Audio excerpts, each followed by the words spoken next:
home run, and then he did it with his bat as he got the green and gold rolling. That was all Trevor Cahill needed as the 22-year-old stymied the Red Sox through 7 shutout innings. The A's took Game 1 5-0. Tonight, Brett Anderson takes the hill in Game 2 against a former division foe, John Lackey, as the Athletics look to make it 2 in a row over Boston. Saturday Night Baseball is next on Comcast Sportsnet California.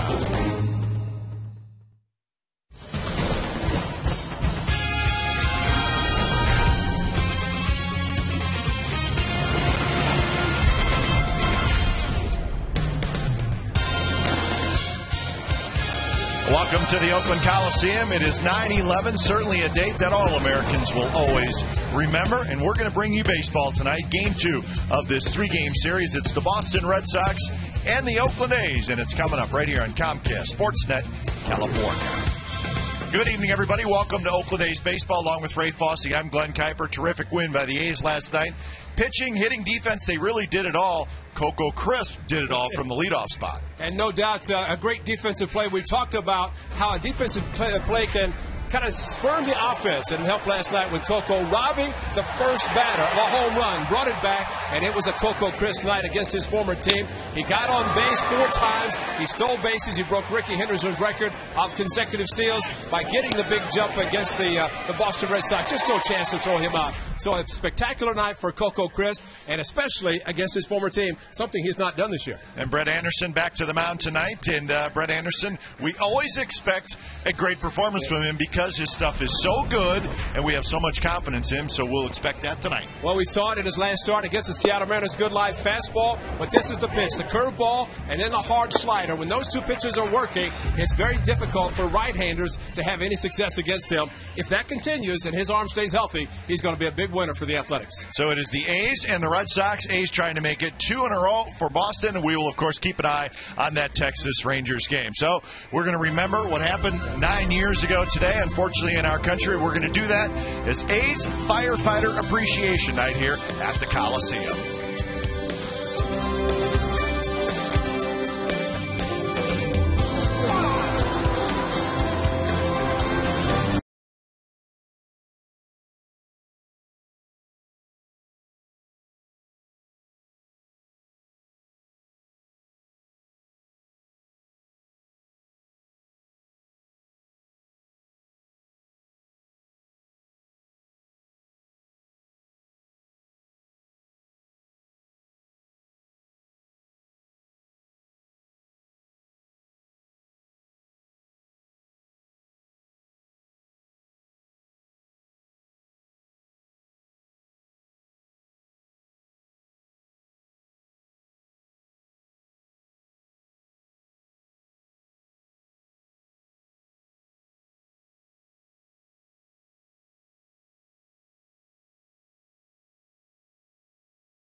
by AT&T.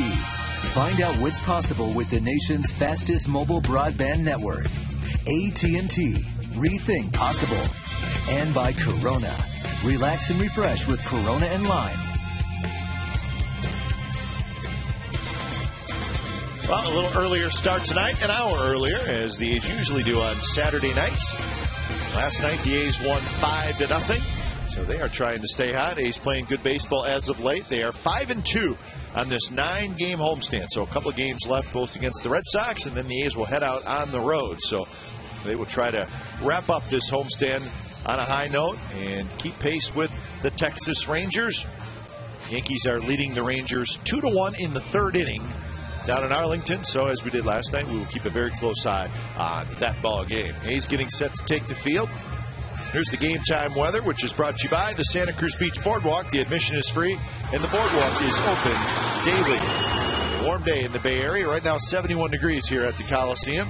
Very clear skies, and the shadows, as always, will be in right field, center field. That'll be the Sun Fields, at least in the first inning or so. But they go fast, too. This time of the night, this time of the year, that is. That the shadows, of course, this is June, July, then they'd be out there a long time, but not now, as they will go very quickly and makes it nicer on the hitters. But the guys played the All-Star game, the hitters. It's the exact time they started in Anaheim, so tough to see early. So the A's take the field behind their starting pitcher tonight, Brett Anderson. All whites tonight, including the hats. And in fact, all the teams in Major League Baseball wearing the white hats today. In remembrance of 9/11. So a nice gesture by Major League Baseball. Let's take a look at the Boston Red Sox lineup for tonight. A few changes for Harry Francona. Marco Scutaro will lead off. Scudaro's going to play second base tonight. Darnell McDonald in right. Victor Martinez is the first baseman tonight. Adrian Beltre at third. Mike Lowell's the DH. Jed Lowry at short. Jared Saltalamacchia the catcher. Bill Hall in left. Ryan Kalish in center. So that is the Red Sox starting lineup. A starting defense is brought to you by Black Diamond Brewing Company. Davis, Chris Hermida in the outfield. Larish, Pennington, Ellis, Barton on the infield. Suzuki is the catcher, and Brett Anderson to the mound. Well, Brett Anderson, of course, we all think back to last year on July the 6th in Boston when he had the two-hit shutout at Fenway Park. Very difficult for that to happen, but last season, 406 earned run average. This year at 297, making just start number 15 because of a couple of stints on the disabled list. As you look last year, in one of those games, within a 3-game span, the other against the Angels here, 8 innings of two-hit baseball. That was John Lackey pitching for the Angels in that game. So he and Lackey have gone up against each other. In that particular game, it was Lackey going 9 and Bobby Abreu a home run in the 10th. And the Angels won 1-0. Brett Anderson, as we detailed in his last start against the Mariners, did not walk a batter. Had the 4 strikeouts, all those coming on the hard slider curveball down and in to the right hand. So Marco Scutaro steps in, and this ball game is about to get underway.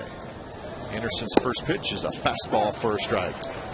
First pitch, 6:09. 6:09 first pitch here at the Coliseum.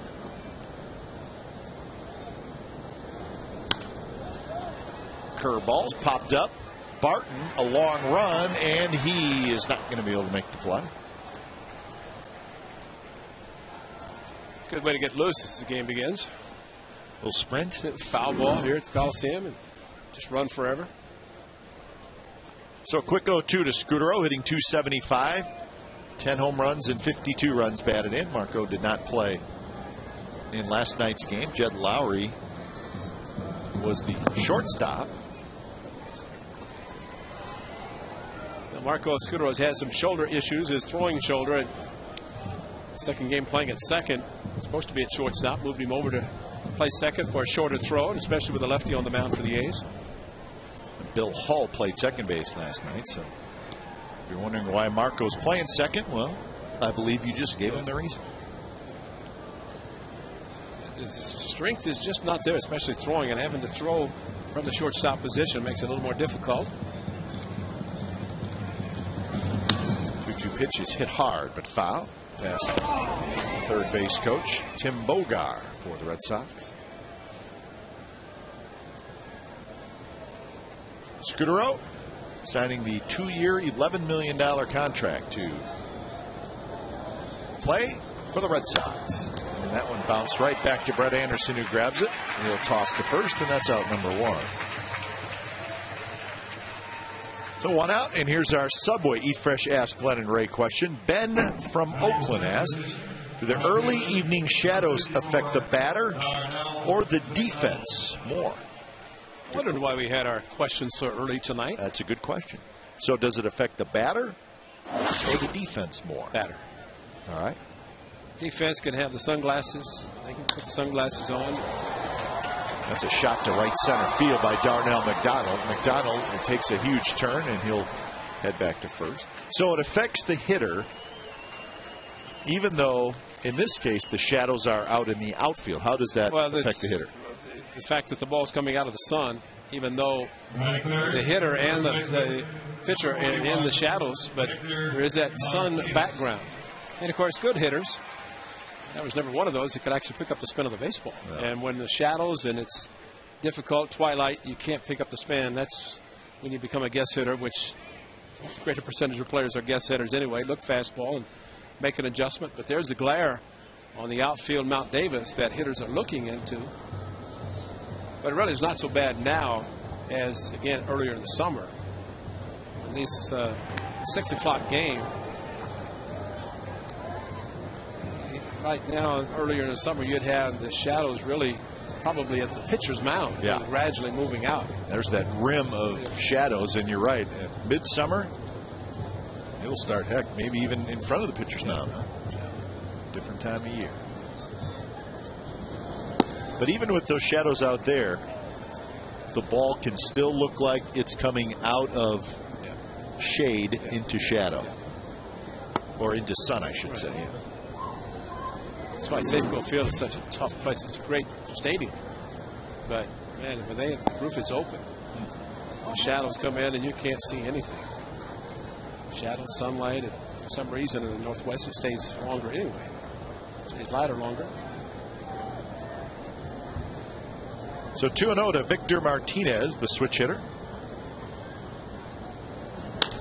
And he lines one left field, and that's going to be a base hit. 1 out to Rajay Davis. Back-to-back 1-out singles by McDonald and Martinez here in the first. Red Sox were held to just 3 hits last night. They already have 2 tonight. It's aggressive. Martinez on the 2-0 fastball away from him, yet out in front and pulled it. Of course, that's when you're hoping for a ground ball instead of a line drive base hit. When he reached for the outside fastball and rolled over, but got under it enough to hit it into the outfield. So that'll bring up Beltre. Probably the Red Sox most consistent hitter this year. 27 home runs and 95 RBIs for Beltre. His .323 average is 4th best in the American League. Tied for 7th in home runs. Tied for 10th in RBIs.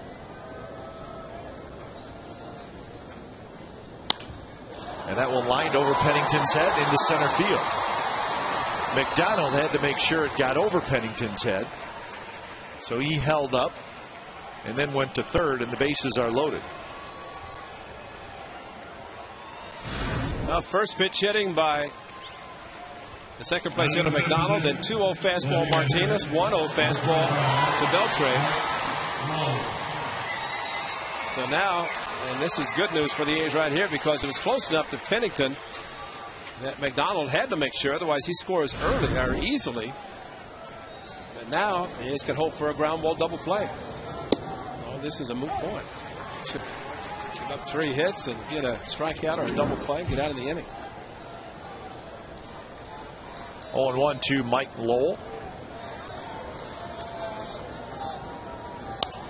Lowell, it's jammed and pops a foul back, and now Anderson's ahead in the count 0-2.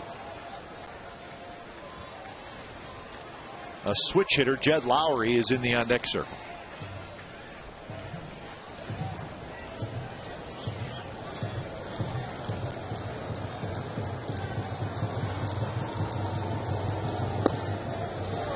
ball just a bit inside.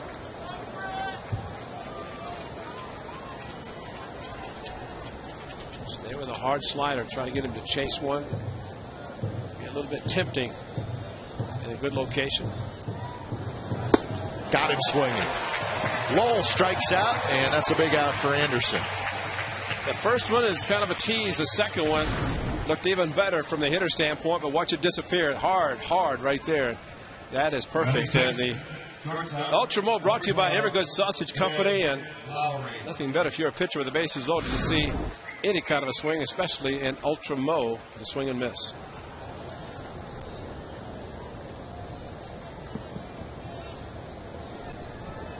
So that'll bring up Lowry. First pitch breaking ball in for a strike. Lowry hitting .255 with 4 home runs.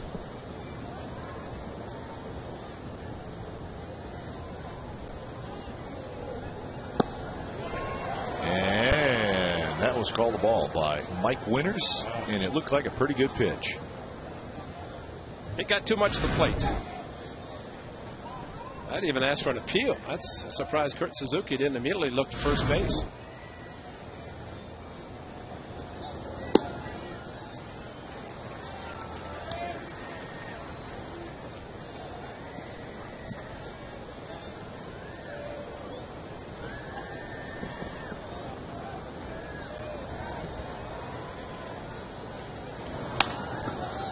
To third, Larish has it, steps on the bag, and Anderson gets out of the jam. Red Sox had the bases loaded and 1 out, and they do not score. So John Lackey goes to work against the Athletics.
It starts with Coco Crisp, then Barton, Suzuki, Cust, Ellis, Bermuda Davis, Larish, and Pennington.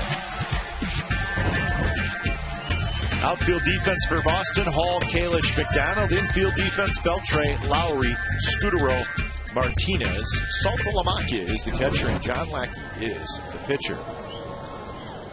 So Lackey's first pitch to Crisp is a fastball for a strike. Big night last night for Coco Crisp. He was 3 for 3. Stole 3 bases, scored a run, and walked. Can't ask for much more from a leadoff hitter. He's a good interview, too. We enjoy interviewing Coco. He's tells it like it is. Well, like it's supposed to be with Ricky. Yeah. He's going to break your record, and he did. By a couple. 2 pitches, slice foul. He's won last night with Ricky in dugout, so bring it back.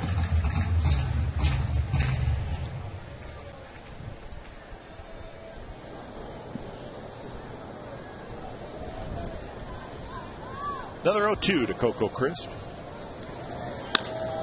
On the ground to the shortstop, Lowry, who throws, and Martinez somehow keeps his foot on the bag, according to Hunter Wendelstedt.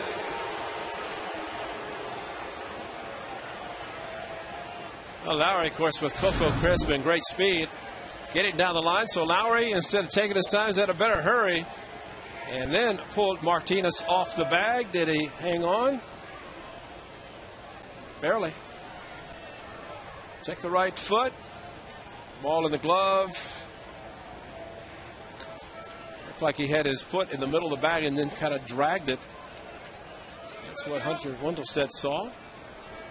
I think he made the right call. I think so, too.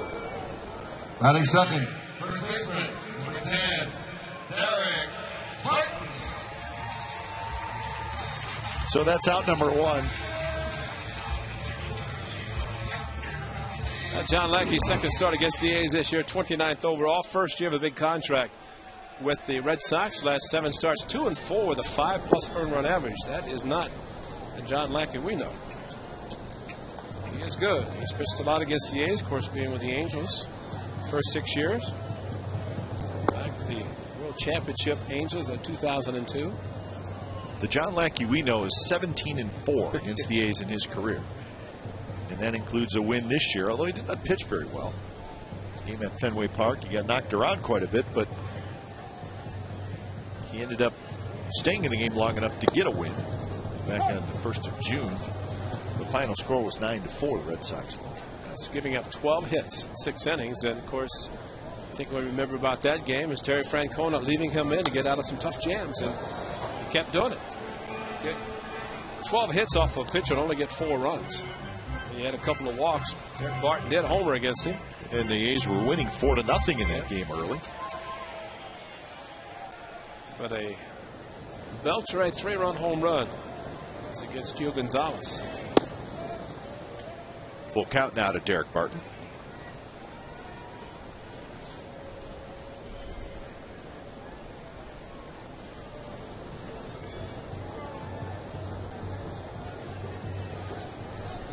.280 average for Barton.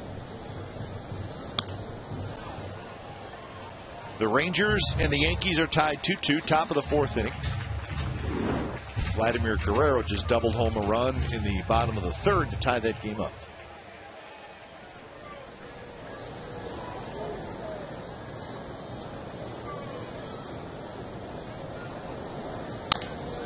Big bouncer over the mound. Scudero flips to first, and that's 2 outs. Check out our keys to the game, brought to you by Toyota. Yes, run, but get on base so you can run. A's are very familiar with John Lackey, all those games pitching for the Angels. And for Anderson, a very strong September. Good start tonight after giving up 3 singles. Fortunately, one, I'm close enough. Thought it might be caught. That kept the bases loaded, and a big strikeout, Mike Lowell, then a ground ball. 3 hits, 3 left on base already. First pitch to Suzuki is a little bit low.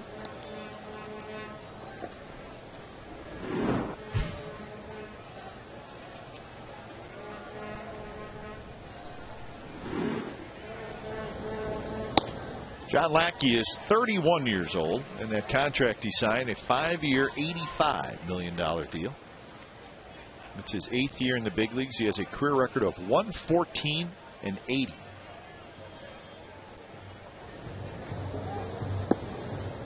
He's always won games, but this year he's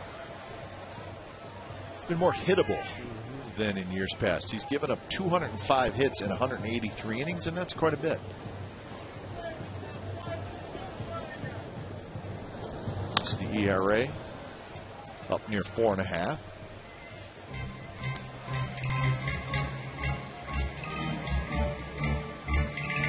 But it's always been a good pitcher in the sense that he's not afraid to throw off-speed pitches and fastball counts. Done that throughout his career. by the season. You see the 2010 considerably higher when you're looking overall picture of a pitcher the season.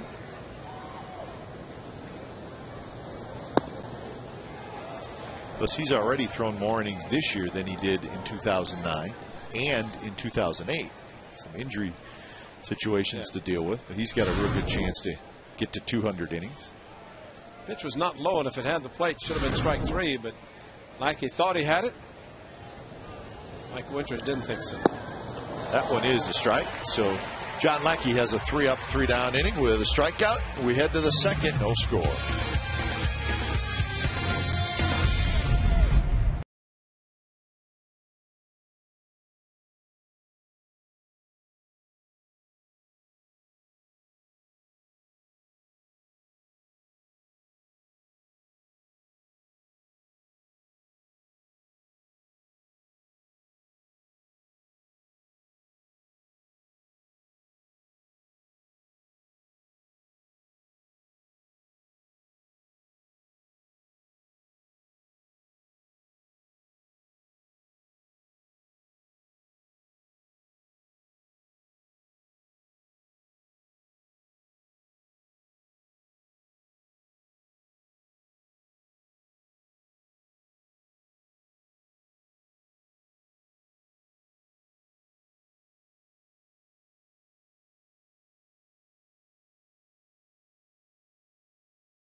Fantasy player, track your favorite players and teams. Go to BloombergSports.com for details. Well, the Red Sox got 3 hits off Brett Anderson in the top of the first, but they could not get a run home. Anderson worked out of the bases loaded 1-out situation. And now he'll face Saltalamacchia, Hall, and Kalish, bottom 3 in the Red Sox order. Red Sox 78-63 on the season. They are chasing the wild card in the American League. Saltalamacchia flies out, and they're going to look up and see that the team they're chasing, the Tampa Bay Rays, won again. 13-1. The Rays beat Toronto earlier today.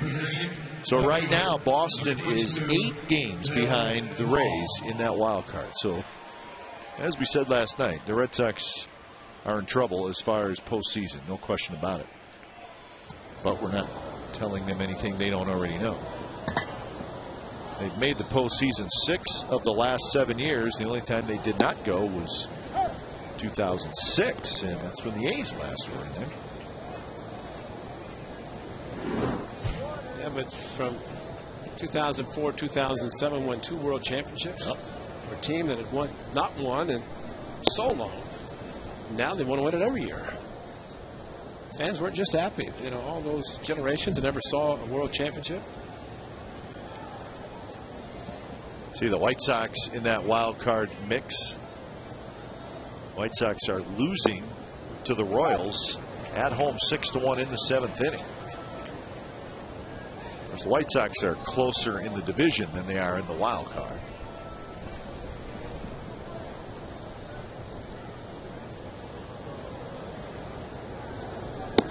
The Red Sox are 36-33 on the road this year. They're 3-4 against the Athletics.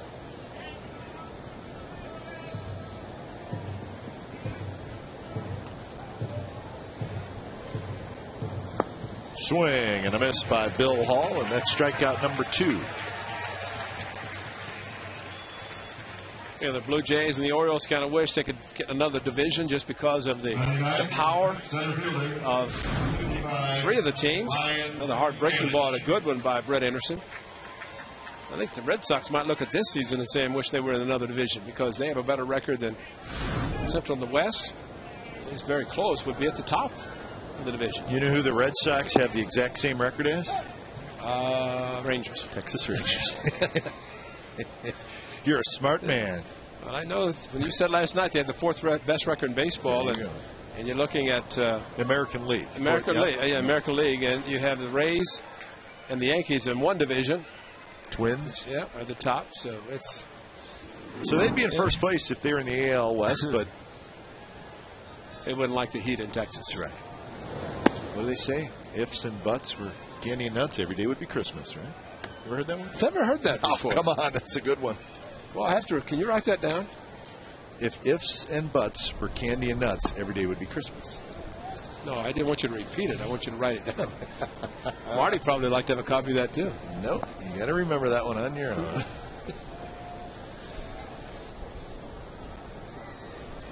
2-2 to Kalish, and he swings and misses. Terrific inning by Brett Anderson. A couple of strikeouts. Bottom of the second coming up. It'll be Cuss, Ellis, and Hermida. No score.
$10 set of A's baseball cards from Topps. Get tickets now. Call 877-493-BALL or order online oaklandathletics.com.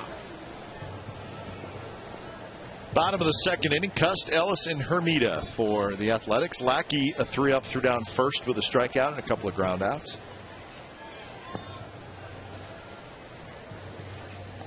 Cust hitting .274 with 10 homers and 40 runs batted in. Had a double and 3 walks last night.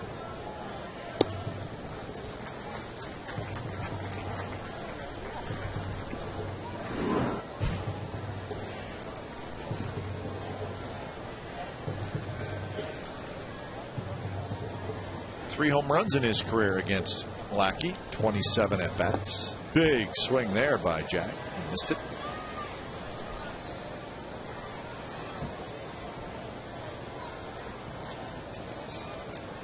A's record 70-70.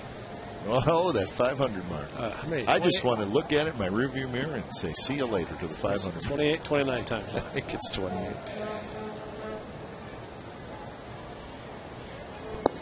So game number 141 tonight, 21 left after tonight. A's are 43-29 at home. So pretty good home record for the Athletics.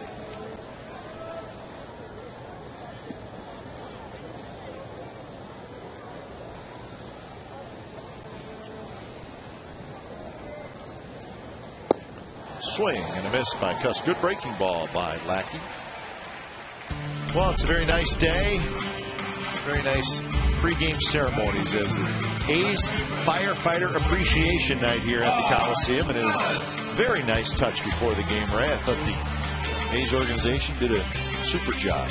Very nice job for very deserving people. One captain there, a little bit errant with his throw. He reached back for a little extra. Kalish makes the play.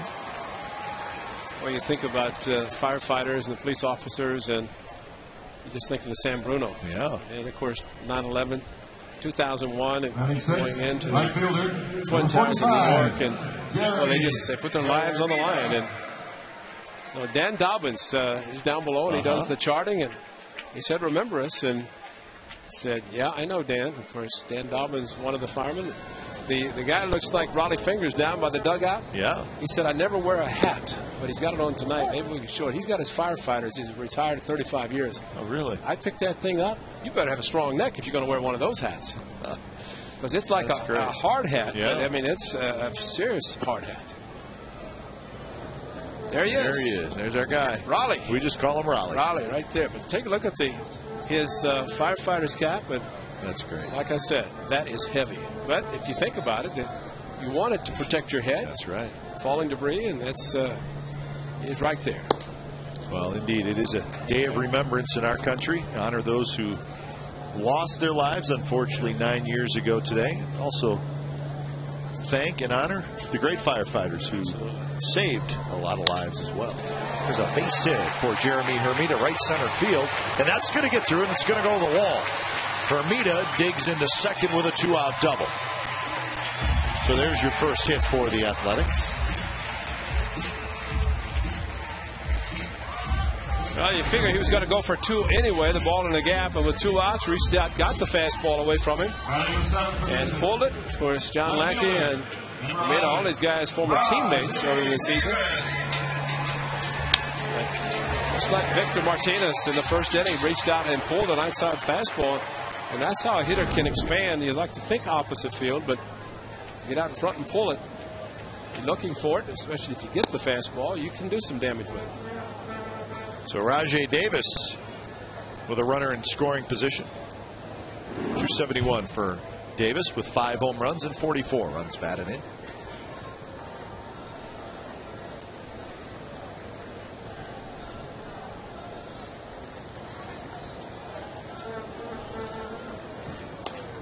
This one's popped up on the infield. So Lackey's going to get out of it. Beltre has it side retired. When we come back, Tony Bruno is going to join us. He's going to debut his new show on Comcast Sportsnet California tomorrow night. Sunday Night Wrap. Tony, when we come back.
coach Tony Bruno. We all know what Radnich looks like. We know the voice of Tony Bruno. Only a handful of people know what this guy looks like. Now we know. Here he is. Oh, there I am. Where are we? How you doing, Tony? Tommy Cam right there. There's our guy. Hi, Right kids. there. What's going on? Hey, it's great to be up. It's a beautiful night for baseball as we go low and outside for ball one. It's all yours, baby. I'm sorry. It's just natural. That was a strike, by the way. Was it a strike? It looked low and outside to me. Check the monitor and okay. get your Pepsi cup out of the way. Let me get the cup out of the way. So, Tony, tell us about the show. Sunday Night Rap with Gary. I know you do some radio work with Gary as well. But We've been doing, Gary and I have been doing that silly radio thing for half an hour for the last 15 years. So why not put it on TV? And then I said, let's try something on TV. You are bad luck, Mr. Bruno. Oh, no, that is gone. Did I just jinx the Oakland Athletics? Marco Scooteroo goes, it wasn't that deep. It was well hit, though. It's harder for these fans because they love Marco when he played for the A's. Yep. And now with the Red Sox, and had a chance, actually, to come back to the A's. Was offered a pretty good contract by Billy Beane. Decided to sign with the Red Sox, but pulled on a fastball a little bit away from him. Yeah, right off the end of the bat, too. That's our Ultra Mo, by the way. I love that out? extra slow-mo, yeah. That wasn't off the end. About, what, 3 inches in? Yeah, just got good wood on it. So you guys are going to have some fun tomorrow night? Yeah, I mean, we're not going to be as crazy as we are on the radio. I mean, this is serious. We'll have the highlights. Tomorrow, of course, opening day of football. We'll have the Giants, A's, all the highlights. And then we'll goof off a little bit. So it's going to be a highlight show? Yeah, it's not going to be a normal highlight show. We'll break down, obviously, the 49ers and the Raiders start tomorrow. The baseball continues. And then we'll have fun and do the normal stuff. You also do Raiders post-game live as well, right? Yeah, tomorrow afternoon, Raiders post-game live. So it's a full day of baseball. It's like playing a doubleheader, Ray. You know that. You remember playing doubleheaders. Nobody catches doubleheaders anymore, though. Is there anything you don't do? I don't do baseball, although I did call the first pitch, and I jinxed and which you him were wrong. It looked like a strike from here. It looked like a ball from here. I'm sorry. How did the Radnich and you start the radio? Is that just something that was a call-in initially? I was working at ESPN back in the 90s, and my radio show on weekends used to be on all over the country, and then Gary would listen, and KNBR and all the other stations all over the country would carry it. And they said, hey, Gary called into my show once. We had him on, and then they called me at KNBR and said, let's go on and do some we did 5 minutes. Now we do a half an hour. So it's fun every day. We just, we talk about, obviously, we don't break down stats like you guys do here because, you're keeping score. We don't even keep score anymore. So you've been doing radio for a long, long time. Yes. Huh? You started on the East Coast? I'll just say this. I started in radio when Ray Fosse was in the All-Star game back in 1970. That's when I started, 1970. Wow. So it's been a long. How many years is that? Is that 40 years ago, right? 40 years. 40 years ago. Yeah, I've been doing this for 40 years, so it's fun. So it's not your first rodeo here? No. And I love the Bay Area. And what a beautiful day. I mean, is this not a perfect day for baseball? Well, it's a great time of year in the Bay Area, too. In the fall, it's just wonderful. Yeah, summer's starting, right? Yeah, I mean, in August, it's like 25 degrees out, and now it's going to get nice because it's late September and October. No, I was here all last year during the football season. You're right. I mean, people don't realize it. They come here, they don't realize how cold it is in August. And that's why they sell all those sweatshirts down in the Embarcadero, September, October is the best months. Well, actually, July the 4th, you'll see people wrapped in blankets. Yes. They were wrapped in blankets last week here. I was watching tonight. You were wrapped in a blanket here, Ray, weren't you? No, you stay warm up here. We were in New York. And we were wrapped in many blankets in 95-degree weather in New York. That last road trip was hot. Started in Texas, or Cleveland, and went to Texas where it was hot. That one's driven to right field, but Hermida is there, so that's out number 2. Now, I know you talked about Philadelphia. That's where you're from? Yes. That's my hometown. So my tell us the difference there. between East Coast sports and West Coast sports, because you've seen it both ways. And people always say, the West Coast fans, are they more laid back, and the East Coast fans are crazier. There's some Boston fans here tonight. Boston, Philly, New York. I'd say the fans are a little more animated than they are here. But we know when you're winning, the fans are the fans everywhere. They love their teams. I mean, look at the fans here tonight. Here the A's are trying to hang in this division. Texas is obviously playing great. But, I think if you're an A's fan, you got to feel good that, you're 7 games out. And the Angels, who are a perennial good team, are sitting behind you in the standings. So I know a lot of people ask, the A's, are they still in this thing? I mean, it depends on what the Texas Rangers do the rest of the way. But the Rangers are playing great. I don't think it's an embarrassment to be in second place behind a team that's had the kind of season that the Texas Rangers have. And I think the A's fans appreciate that because I don't know if anybody at the beginning of the year, A, expected Texas to be this good or expected the A's to be where they are today. So I think fans are fans, and when their teams do well, they're going to be behind them. And when their teams do poorly, they're going to criticize them. But don't you think East Coast, they take the losses a little harder? Oh, yeah, absolutely. And maybe they don't enjoy the wins as much, but they take the losses hard. Would you agree with that? Absolutely. Like the Phillies fans now, I talk to a lot of young Phillies fans. They're spoiled. They think you're supposed to be in the World Series every year, They don't realize I grew up when the Phillies were terrible. We would go decades without good baseball. And now all of a sudden the Phillies are good, and the younger generation's like, well, we're supposed to be. So when they lose a game, they go crazy. One loss, they'll win 5 in a row, lose a game, and then they'll go crazy. Oh, the bullpen stinks, and we got to get rid of this guy. Get rid of that guy. So it's always the bullpen's fault. It's always, especially the middle relief. I mean, middle relievers. When you get into the bullpen in the 4th, 5th inning, you're in trouble. I don't care how good you are. Well, just think how long it took for sports to even get west of the Mississippi. Exactly. So you had all the East Coast, and I mean, back in the old days when traveled by train because it was from the Midwest to the East. So it was, that's why it is laid back out here, because it's been here so few years by comparison to the East Coast. Well, I've been to some Giants games. I remember when they were playing the Diamondbacks, and it was late in the season, and the pennant was on the line, and Randy Johnson was pitching for Arizona, and I was in Candlestick Park, and the Giant fans were going crazy. They were screaming. The women were screaming and cursing at Randy Johnson because he was beating the Giants. So fans here can get animated, too, when there's something at stake, when they feel like, hey, we're going to win this thing,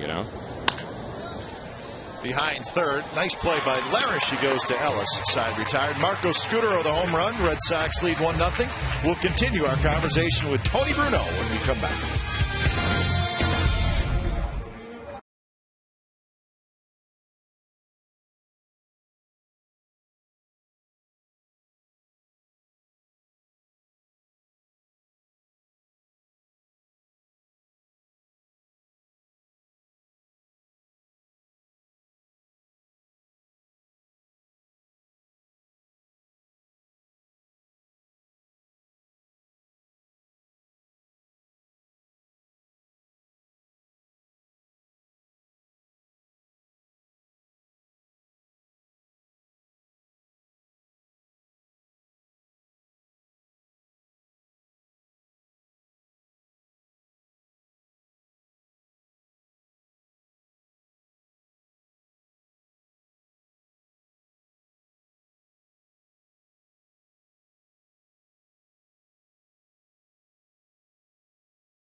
Jim Kozmore, Bill Romanowski, and our guest Tony Bruno. The Raiders game isn't over until we say it is.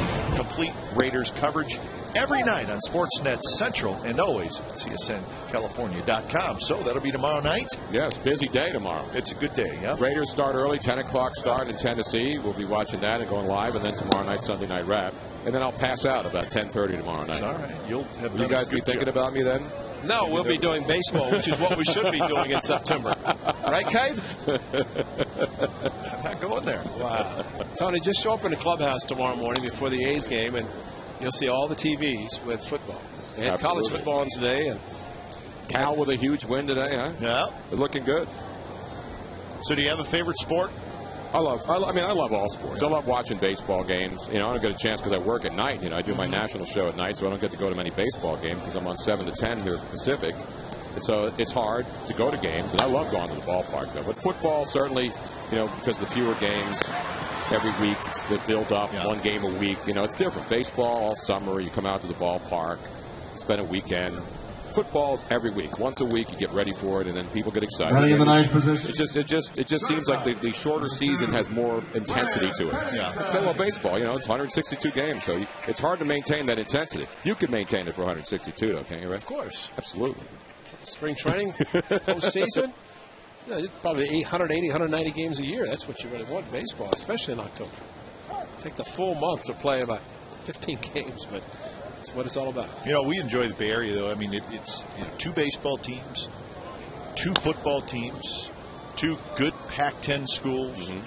WCC, you got a very good hockey team, you got a good basketball team. I mean, it's a pretty good sports area. Absolutely. And we're used to it, but I think when you start comparing it just volume-wise of what you have, pro sports, college sports, it's pretty darn good. Yeah, and people always, we were talking earlier about the comparisons between the East Coast fans and the West Coast fans. You're right, and the Bay Area, there's so much to do. Mm-hmm. Not everybody's absorbed and consumed with sports, but when you come out to a ballpark, you come to the ball game, it's the same everywhere. There's plenty to do, and there's a lot of choices. Yeah. Absolutely. I mean, today you could have been in Berkeley, you watched the Cal game. Yeah. Here, I was in Union Square just walking around looking at all the tourists on a beautiful Saturday afternoon, getting ready for baseball. And Macy's had their one-day sale, so I had to go. Sport in itself. How'd you do it, Macy's? Pretty good? Pretty good, yeah. I got a couple shirts. It's good. It's the biggest sale of the year every day, every month, I think. Yeah. It's the biggest, one-day sale of the month, I think it's called over there. That was great. So if I go tomorrow, I'll get the same one-day deal? No, it's over. You sure? You had to go today, Glenn. You missed out. Sorry. Could have bought a nice. Well, you guys have nice shirts. You guys dress. See, you got the Comcast shirt. That's right. I had to dress up. They said, make sure Richard's in. Really? Make sure you wear a jacket. You got to listen to Richard. He's believable. See, man. that's the problem. He's one of our leaders. See, the problem, Tony, you were on radio, you didn't have to do that. I know. Now you're a big TV star. I had to go get this suit pressed just to be on with you guys tonight. Could have come out here like, do I look like I'm at a baseball game? I've got a nice $1,000 Willie Brown suit on. Hey, no, he has $5,000 suits. That's right. In Richard's In we trust. Come on. Richard's In, make sure you wear dress night. He's got jeans on. He's grabbed a hot dog in the back. So you're looking forward to tomorrow night, though. Should be a fun show. Absolutely, yeah. I look forward to every day.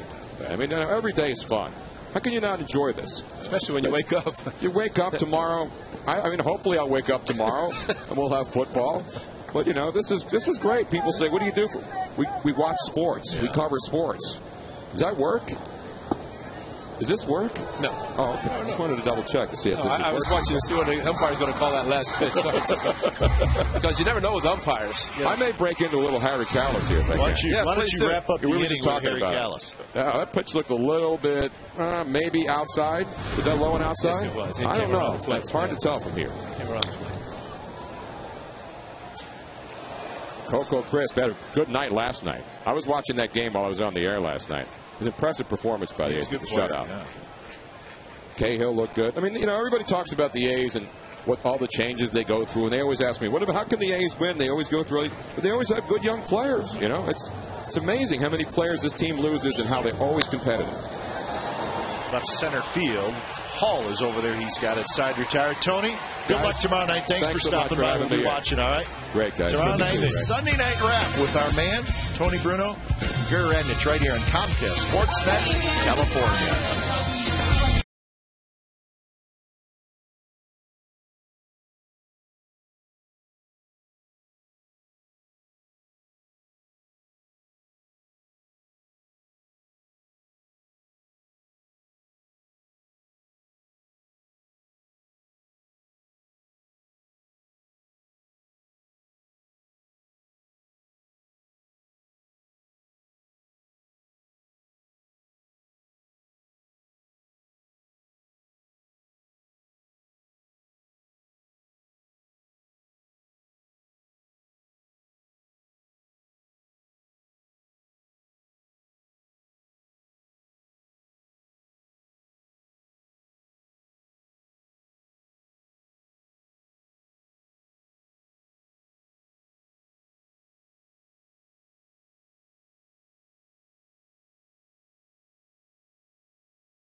So far, Red Sox 1-0 lead. Jed Lowry, Jared Saltalamacchia, and Bill Hull face Anderson here in the top of the fourth. Yankees and the Rangers 2-2, top of the fifth inning.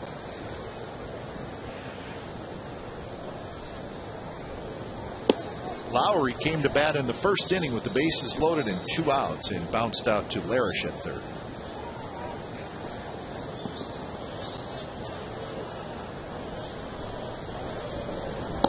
That one off the plate, 2-1. So it's fun talking to Tony Bruno, and he's been doing radio for a long time.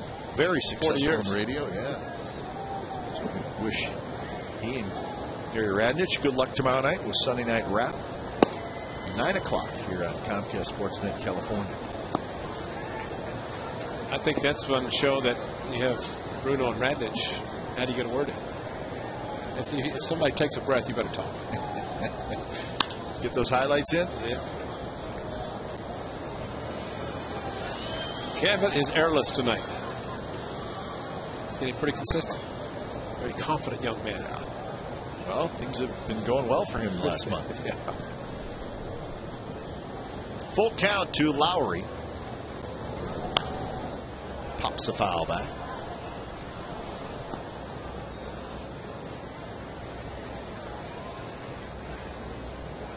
This will be pitch number 60 from Brett Anderson.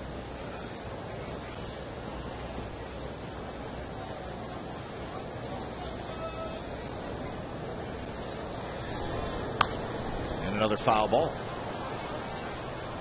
I have to wonder sometimes, because these pitchers work so well with Kurt Suzuki, that when they shake their head, a lot of times you'll see a catcher actually move his head, wanting the pitcher to shake off, just to get the hitter to think about, especially a 3-2 count. Sometimes the hitter having in his mind what he thinks is going to be thrown, and then all of a sudden you see a pitcher shake the head, that changes everything. Right at Pennington, and that is out number 1. Here's our trivia question for tonight, brought to you by AT&T. Who is the only Red Sox player to play in 163 regular season games in a season? All right, well, there had to be an extra game. There was an extra game in 1978. Yankees and the Red Sox played that famous one-game playoff game. See who was going to win the AL East. Or if you happen to be with one of the teams the last 2 years, and you happen to play every game, and then you were traded or ended up playing for the Red Sox. The season did go 163 last year with the Twins and the Tigers. The year before, the White Sox and Twins. Yeah. So we've had an extra game the last 2 years.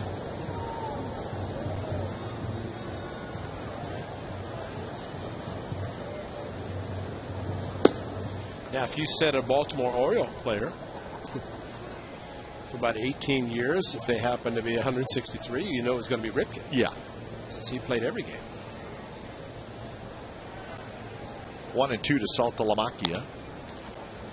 Larish ranging to his left, and he throws out Saltalamacchia. Well, I was having a conversation with a baseball fan not long ago. It was about a specific game, and he said, "No, it's a baseball. It's just one game." Number 22. Like, well, you mean 163? Yeah, but no, we're saying a game that was played earlier this year, one loss, whatever. He said, "Well, it's just one game in the standings." But I said, "Hey, tell that to the team 2 years ago that ended up losing, which was the White Sox won 1-0.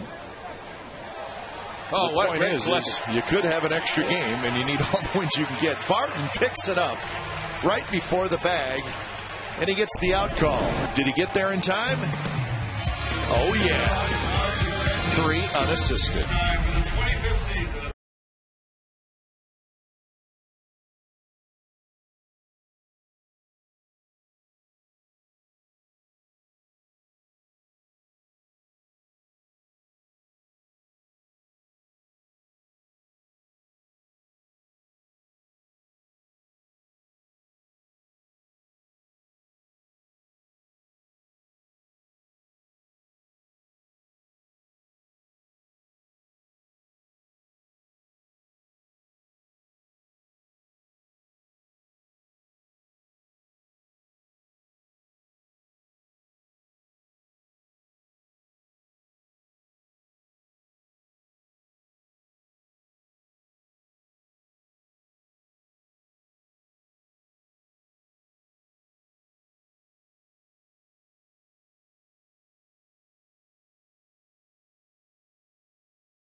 10,000 fans that day will get a Dallas Braden bobblehead brought to you by Sharp Business Systems.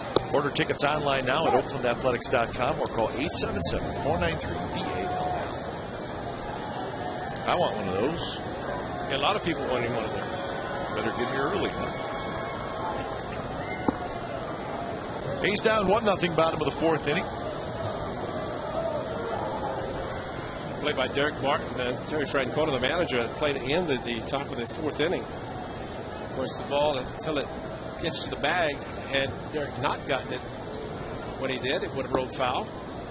The surprising thing was that it's the first base umpire making the call.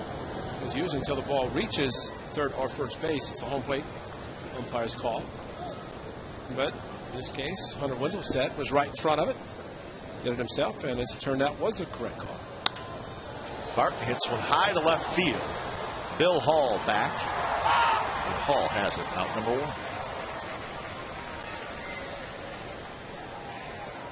Guy, if you remember a couple of weeks ago, of course, we're talking about Francesco's, a great restaurant on Hagenberger. Yeah. 10 pitch at bat for an A's player, get on base. Get it for 2 of Francesco's. Yeah. Talking about the great chicken parmesan, tiramisu, and said, we're close enough. Probably maybe somebody could deliver. Got some delivered tonight.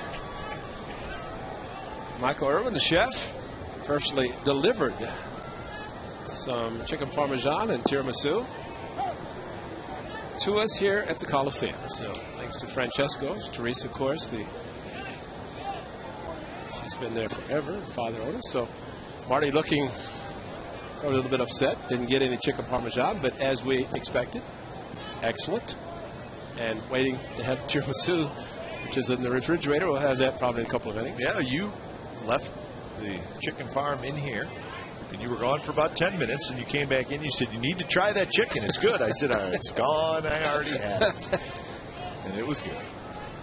So we certainly appreciate that delivery. And Brian Davis came out and said, somebody had to see you. And of course, got down by Gus right outside the clubhouse. There was the bag. And it was good. In past tense, it was good. So we thank Francesco's as always. Great Italian food. Of course, Warriors games, the A's games here, Raiders games. Folks come out and have dinner before or after the game.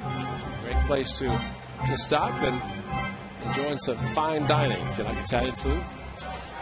I never go to a Warriors game without going there first. It's Italian food. They got all kinds of food. I mean, it's fish.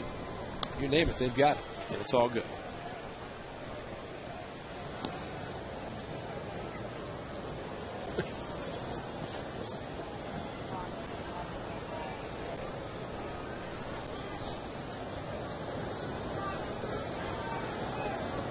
What was that? Somebody's head. In front of the bird? 3-2 to Suzuki. Swing and a miss. Strikeout number 3 for Lackey. All right, here's our trivia answer, brought to you by AT&T. Who is the only Red Sox player to play in 163 regular season games in a season?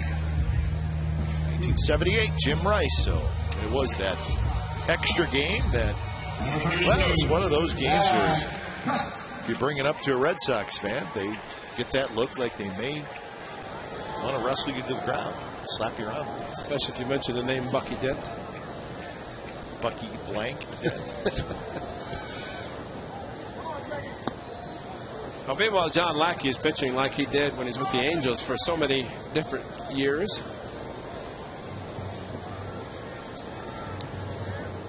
94-mile-an-hour fastball back. Kurt Suzuki, second out in this inning, but also dropped a 3-2 curveball to Jack Cust. Strike him out in the second inning.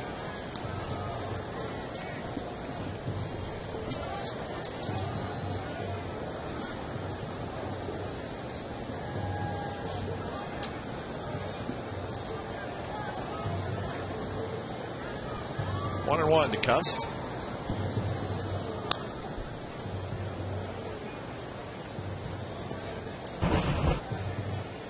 The career of Jim Rice,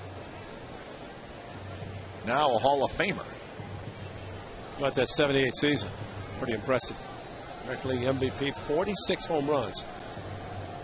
They said he was so strong, if he tried to stop his swing, it'd snap his bat. That's strong. Swing so hard, it'd take the. It's a great golfer. Todd, the head of the golf club. Go fly. Little club head speed, yeah. I would imagine. A couple more strikeouts for John Lackey, and it looks like Lackey is on top of his game. 1-0 Boston.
The 5th inning, a beautiful night for baseball. On a night when the Athletics are honoring the firefighters across the Bay Area. It's Ace Firefighter Appreciation Night. And Ryan Kalish just passed a diving Larish. Kalish is going to try for 2, and he is going to make it with a slide. Kalish just poked it down the left field line and just inside the bag. I got him with a fastball in his first at bat. This time, though, fastball away and stayed back, went with it. Jeff Larish in even with the bag. Rajai Davis, just like Ricky Hitters. There's your ever good slow-mo, ultra-mo. Slapped the ball past him. Rajai, good job getting to the ball. So here's Marco Scudero. Corner infielders come in right to the edge of the grass. Scudero trying to go to right field.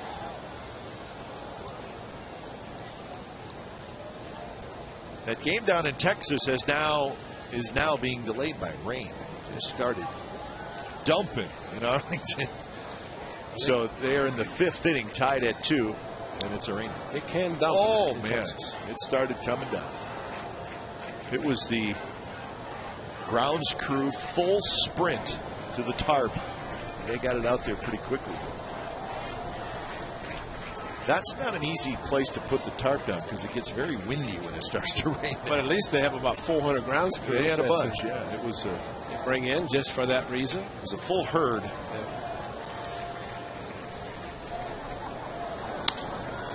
Scudero drives one left center field. Rajai Davis sets up. Kalish is going to try for 3rd. The throw is there, but just a bit late. Well, a great throw by Rajai Davis, but just not quite in time.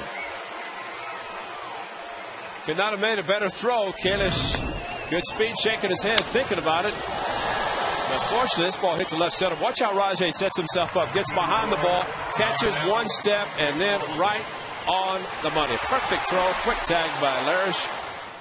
But that, well, they just got the left foot in time, and they're appealing at second to see if he left too soon.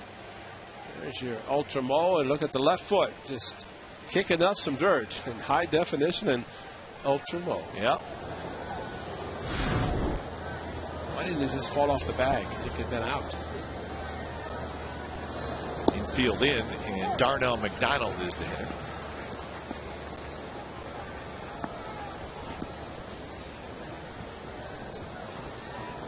Single and a ground out for McDonald, playing right field tonight. Broken bat to Anderson. Throws to first, and that's out number 2. I like that description. Broken bat to Anderson. The bat is down the left field line. This is scary. Reminded of what happened to Brad Ziegler. Anytime you see the ball getting in and sawing off, splinter goes to Anderson's left, and the bat to his right, past Larish at third. But meanwhile, a great pitch. You get McDonald out and keep the runner at third. The infield out can move back.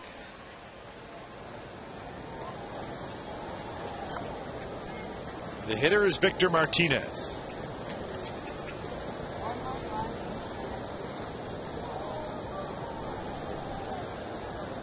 Martinez a single and a fly ball to right field. He takes low with the slider.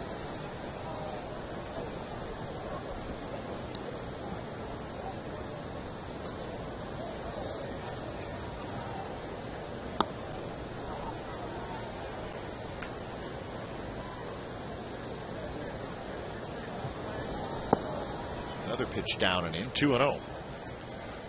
You got Martinez and Beltre back to back, two very tough right-handed hitters, and both very good in run-scoring situations. I guess you can see that, especially against left-handers. A switch hitter, power from both sides for Victor Martinez.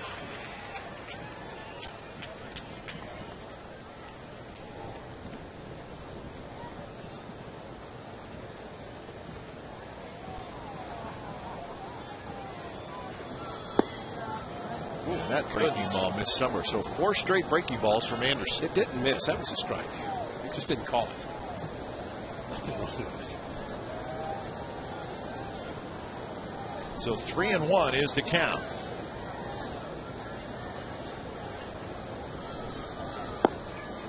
And that one low. Anderson made some good pitches, but ends up walking Victor Martinez. Here's our legendary performance brought to you by Nation's Giant Hamburgers. It was July 6th of last year. Brett Anderson, a 2-hit shutout at Fenway Park. He struck out 9, and it was, well, it may have been the best pitching performance we saw last year. When you've got a giant appetite, it's got to be Nation's 2-hit shutout at Fenway for Brett Anderson. So hard to do with any type of a pitcher, but especially a left-hander.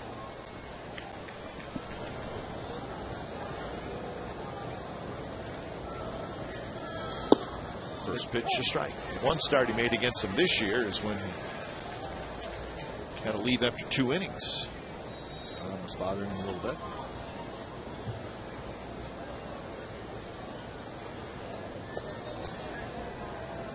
Oh, 0-1 to Beltre.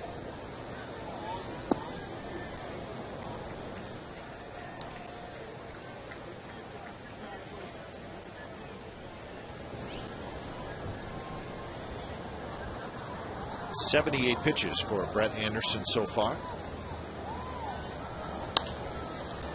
Fastball, Beltre got one to hit and popped a foul.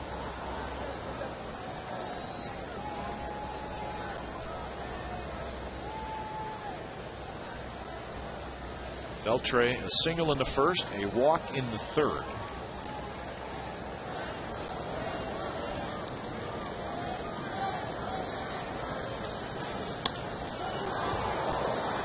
Shallow right field where Hermida comes in, and Anderson gets out of the jam as the Red Sox strand a pair. Bottom of the 5th coming up, 1-0 Boston.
Comcast Digital Cable Channel 410, Dish Channel 449, DirecTV Channel 699. If you can't find Comcast Sportsnet Plus, log on to csncalifornia.com or call your local cable operator. A's have not had much luck against Lackey through the first 4 innings. Just one hit was a double by Hermida with 2 outs in the second. He has not walked anybody, and he has struck out 4.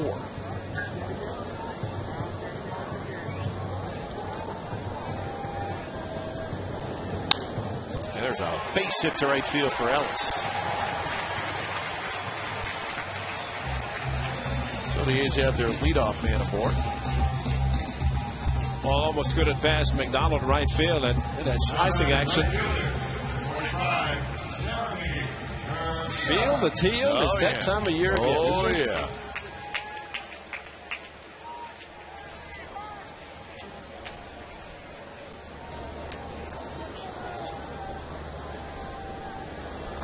So Ellis aboard for Hermida.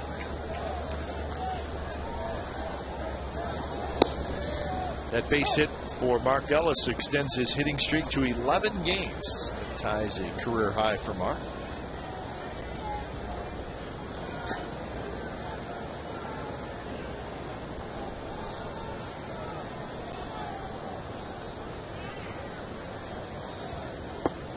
Breaking ball stays high. 1-1 count. One of the most memorable games for John Lackey. July 7, 2006, right at the Coliseum when he's pitching for the Angels. Mark Conce, leadoff double. Here the A's won the division. Won 3-game set against the Twins. But in that game, Conce with a leadoff double, and then Lackey retired 27 straight. Right. 27 straight. First time since 1982 that had occurred. But was just unbelievable that night.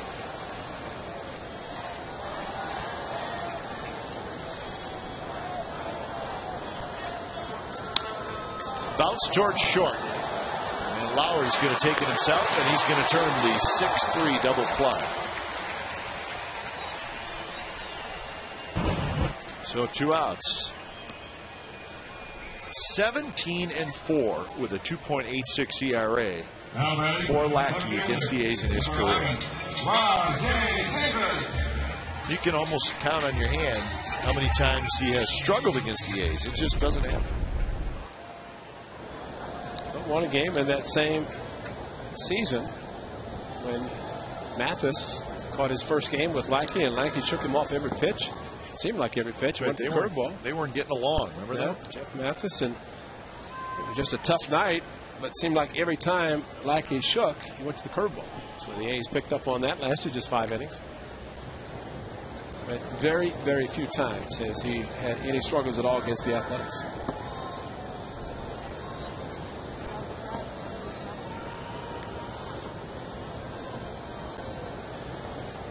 Angels probably found his asking price probably a little bit too high. They did not want to go that high.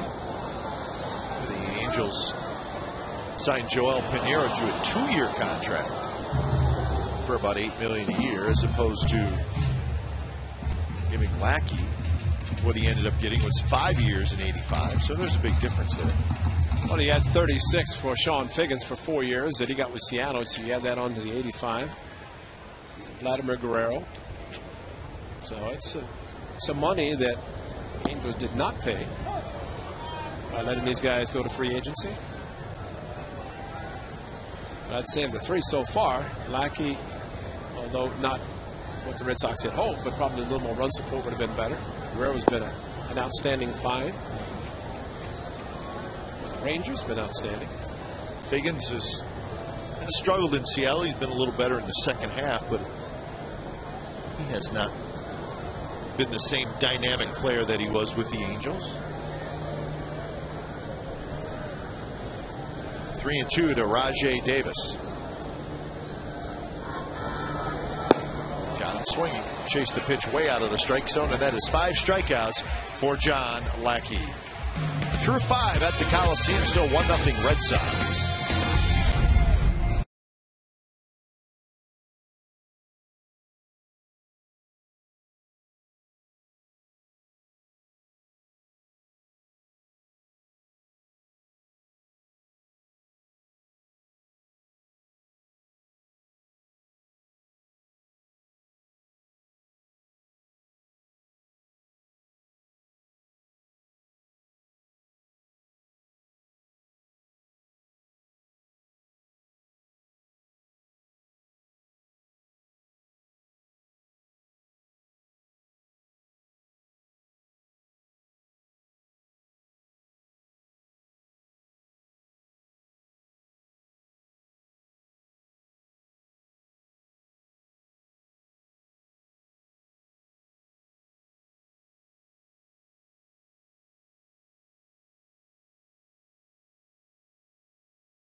hits in the game.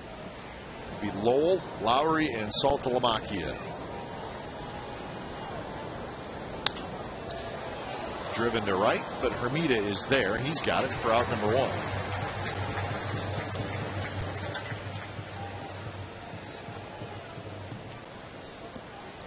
Well, both pitchers working very quickly tonight, with the exception of the Scudero home run. That is the scoring.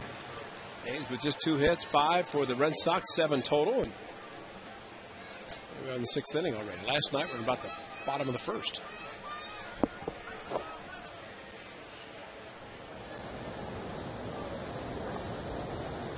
Jed Lowry is 0 for 2. A couple of groundouts.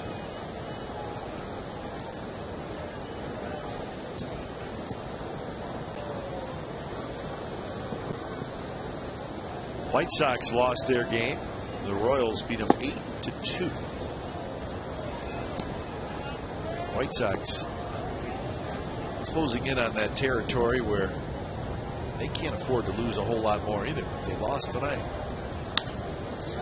That one hits the bag, bounces over Larish's head down the left field line. Lowry will have a double.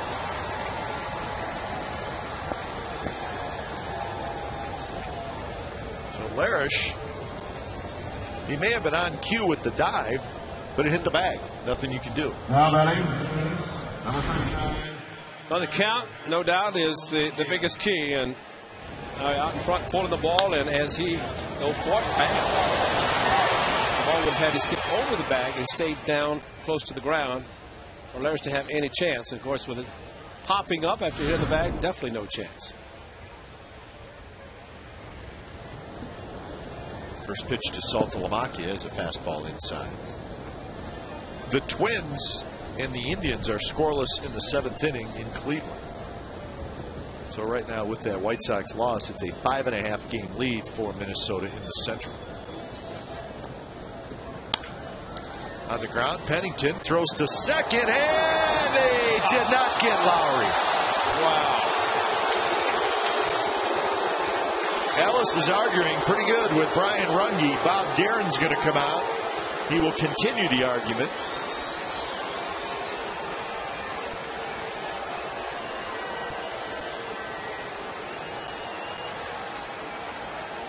So Pennington had a decision to make. And it's a good play because Lowry got off the bag far enough. Ellie had to take the throw coming across the bag. Yeah, he tagged him high, and that's what Runge was looking at. So there's a case of the ball beating the runner. But does the foot get underneath the tag? Looked like it did, as he got tagged on the thigh with the right foot on the bag. And I say that the positioning by Runge was perfect. Very close. Yep. Wow. It was close enough, exactly. And it just went Lowry's way as he made the mistake. So it goes as a fielder's choice for Saltalamacchia. So the A's do not get the out, and here's Bill Hall.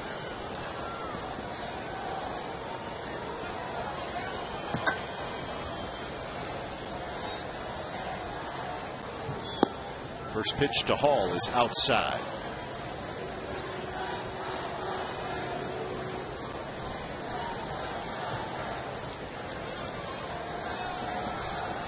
That play that Pennington made from his standpoint was good. There's a question. Mark Ellis, it looked like might have been far enough off the bag. He had to take the throw on the move instead of getting to the bag. And with one out, and you know that you have a sure out at first, even though the runner stays in scoring position, might have been thinking you get the second out and then take the chance with the next batter, even though the runner's at second. And this is a case of making a play, hoping to get the out, not, and it could open up a big inning. So it's up to Brett Anderson to try to get through it, and he's had some tough jams already. The first, the fifth. Runners on base and less than 2 outs, but have not scored yet.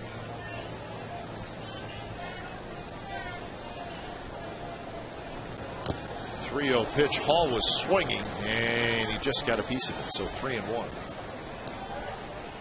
I think too, Ray, maybe for Pennington it becomes even more tempting because the play is literally right in front of him. I mean, the runner is 5 feet away. He can see exactly what he's doing. But he couldn't see a second baseman. No. That would be the only difference. And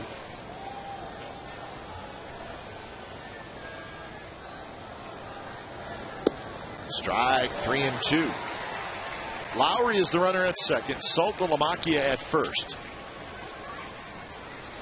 Tim Bogar going through the signs.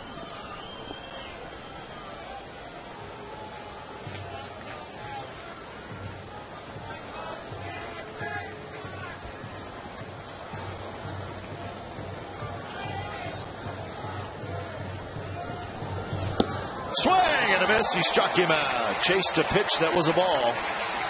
Anderson will take it, and that is strikeout number 4. He used the breaking balls down and into the right-handers. This one stayed away. He was down and in with Suzuki, but it was a backdoor unintentionally thrown by Brett Anderson, but it worked out perfectly as Suzuki had to reach back to his right on a slider that stayed out, and Bill Hall could not make contact. So 3 swings after 3 balls. 2 outs for Kalish. Kalish, a base hit to left field. Here comes Lowry.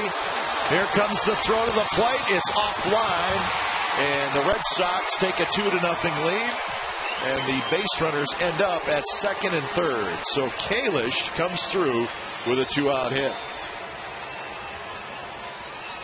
Well, he hit the first one. He hit past the third baseman Larish for a double, and this time same hole between third and short. The surprising thing is after the throw, and that's the breaking ball, but after the throw Rajay made with Kalish going to third in his last at bat, and all of a sudden this throw, when it looked like he had a chance to get Lowry with a good throw, just there was no throw, just right in front. Matter of fact, hardly made the cutoff man.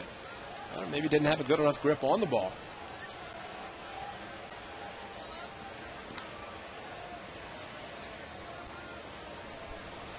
So Kalish, the only left-handed hitter in the lineup, is 2 for 3. And after striking out his first at bat on a fastball in, he swung at the first pitch the next 2 at bats. I think Mark Ellis is still letting Brian Runge know how he feels about that call, which is now a huge call. Yep. That would have been the second out. And then the next hitter, Bill Hall, strikes out. Now we don't know if it would have happened exactly the same, but a huge call nonetheless. So now Anderson has to get Scutaro. Scutaro hits one to right center.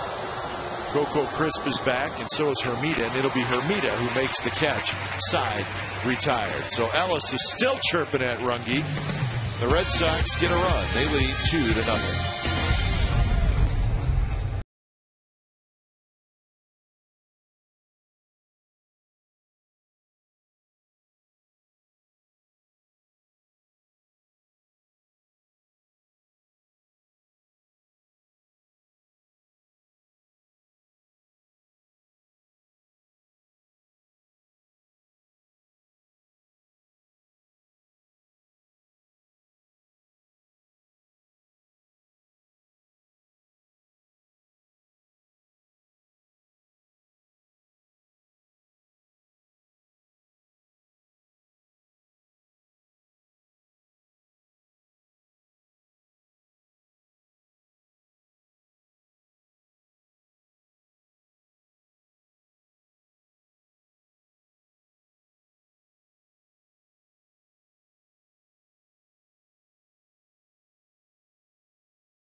Light Freeze Game is brought to you by Frost Brewed Coors Light, the world's most refreshing beer.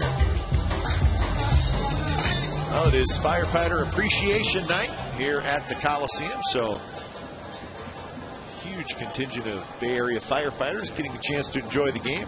They were part of a very nice pregame ceremony.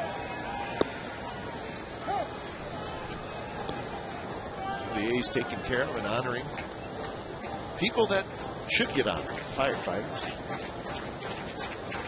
Every day. Hard hit ball right to the first baseman.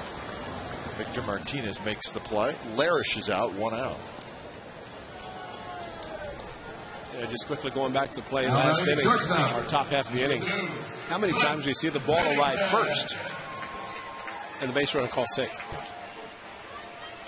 Not very often. Not very often, exactly.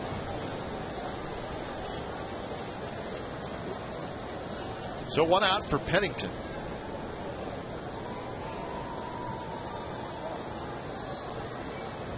Lackey has retired 10 of the last 11.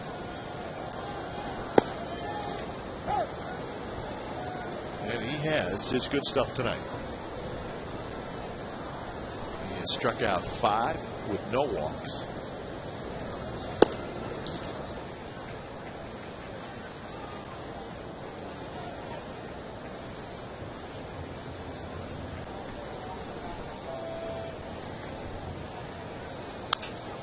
On the ground to second. Scutero has it. And that's out number 2. The thing is, when Lackey gives you a pitch to hit, you usually can't do that much with it.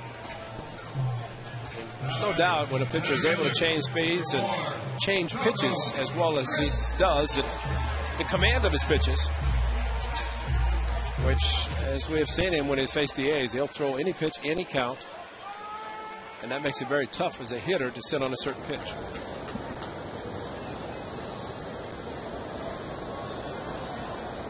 I just thought what he did well, Ray, was with his breaking ball, he could maybe throw it a little slower to get a strike early in the count, but then if he needed a strikeout or later in the count, he would throw it a little harder and maybe down in the dirt, and he would get guys to swing at it.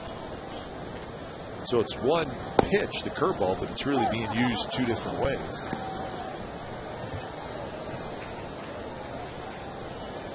One and one to Coco Crisp, who is grounded out and flied out.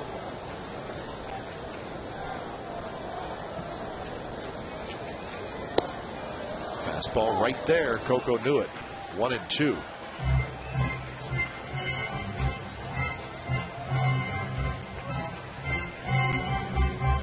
So see what he does here ahead in the count to Coco Crisp.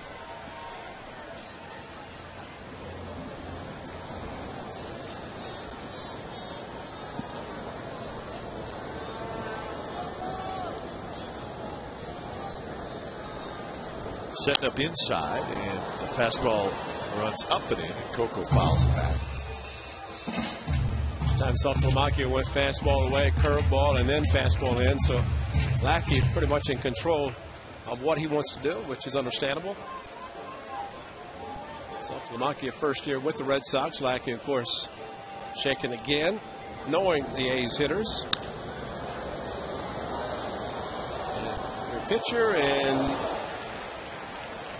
shaking, that means you've got confidence in your pitch. You want to go with what you think you want to throw in that certain situation.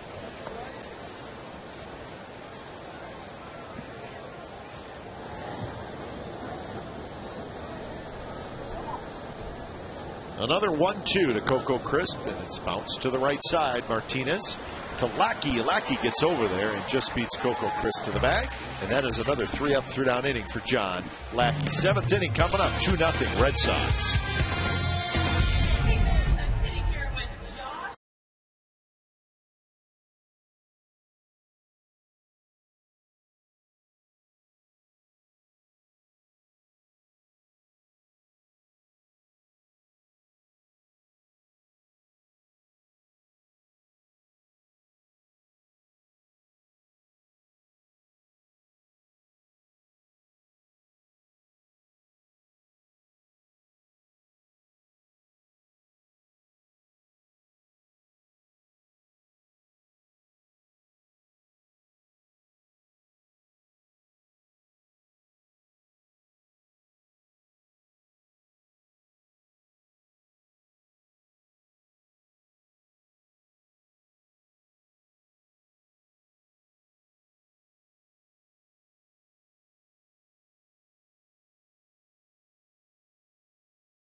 from now until October 10th.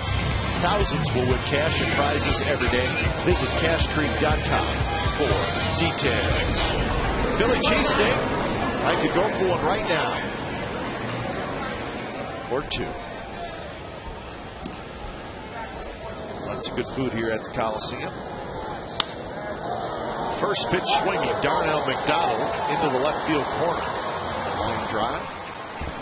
So the Red Sox are at it again. So Brett Anderson was rolling along until he hit the speed bump in the 6th inning. He'll be right back in the stretch here in the 7th. So McDonald has his second hit. You know, the one thing that Brett Anderson's been doing is throwing first pitch changeups, and the changeup is thrown in a count 3-1, 3-2, and you're thinking fastball, but if it's a first pitch changeup, sometimes it's kind of batting practice speed. You can't really have anything to judge it against to compare it, and that pitch looked like it was very hittable, and as a result, McDonald was out in front easily, pulling the ball down the corner. Hit hard, but foul.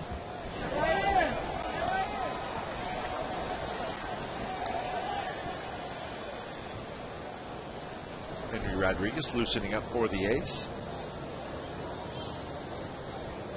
Still raining in Arlington. The Yankee Ranger game tied 2-2 in the 5th. Pennington charges. McDonald gets back to second, and Martinez is out. One thing for sure, Brett Anderson is learning how to pitch, especially in very difficult situations. Mark Ellis, good friend at second base. Yeah, Mark Ellis and Brian Runge, although they may be making up a little bit, I'm not sure they're going to go to dinner after the game. No. Day game after night game.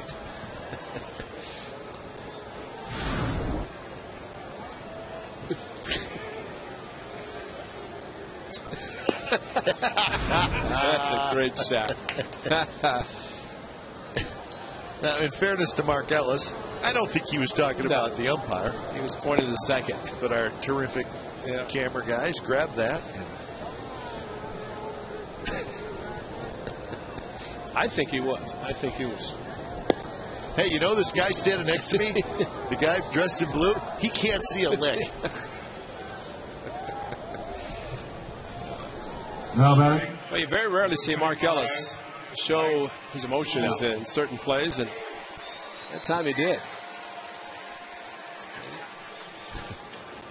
So we'll tell Mark that tomorrow, and he'll laugh, he'll chuckle. So 2 on, 1 out for Lowell. Anderson looking for a ground ball right at somebody.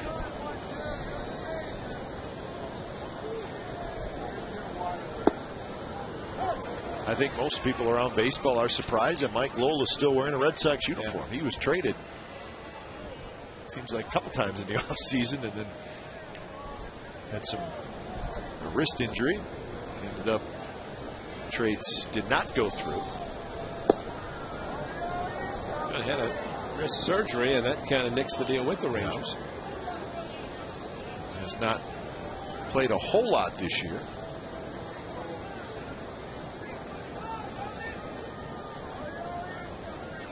Lowell with just 108 at-bats. But there was a time, American League and before that in the National League, he was one of the better clutch hitters in all of baseball. He's tough out with guys on base. But you think with the Red Sox, and when they were going to trade him, it's because they'd signed Adrian Beltre at third.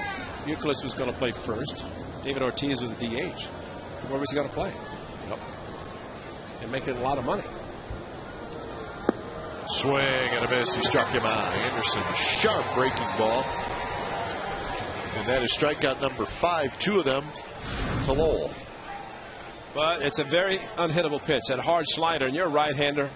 Just have to gear for it like he did, and look how much he swung over the pitch.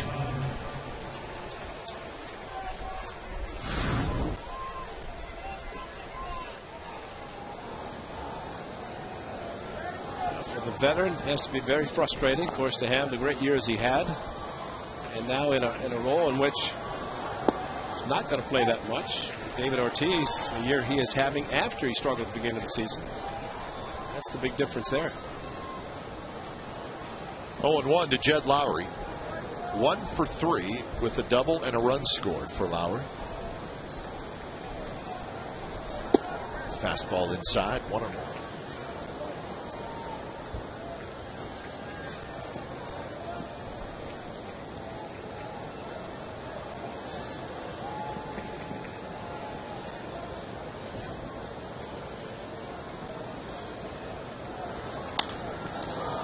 High fly ball to right field. Bermuda to his right a couple of steps. He's got it. And Brett Anderson again works his way out of the jam. No runs for the Red Sox. They have stranded 10 through the first 7 innings. So 7th inning stretch. It's a 2-0 Red Sox lead. And we are going to keep it right here at the ballpark. And we're going to listen into a beautiful rendition of God Bless America.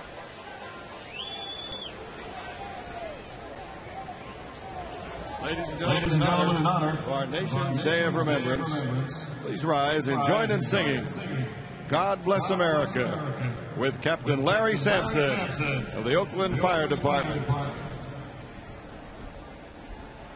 God bless America, land that I love.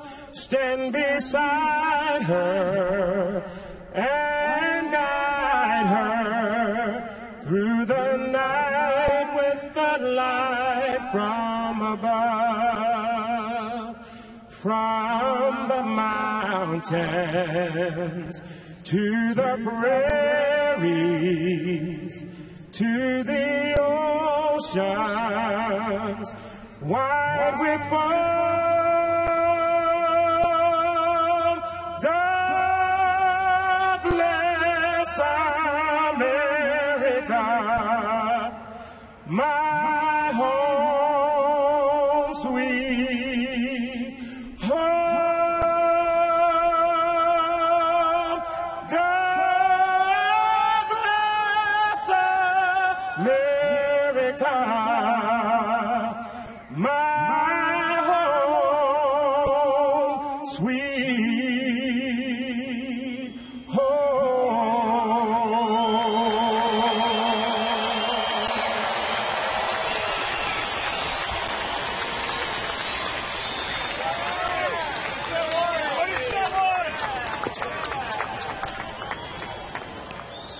And now joining the singing of Take Me Out to the Ball Game.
Thank you, Henry. John Lackey back to work, bottom of the 7th, and he has been tough so far. Derek Barton a little upset, tried to call timeout. Mike Winters would not give it to him, as it seemed like the announcement of Derek Barton was a little bit late, maybe distracted him. Curveball from John Lackey. And the count is 0-2. Yeah.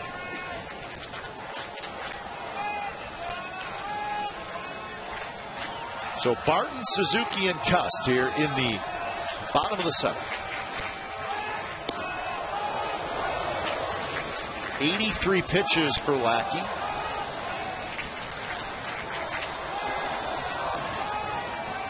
Barton with a ground out and a fly out.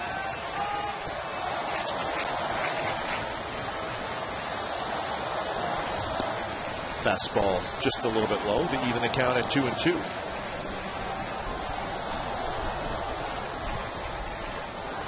Brett Anderson has done a good job of working out of trouble tonight.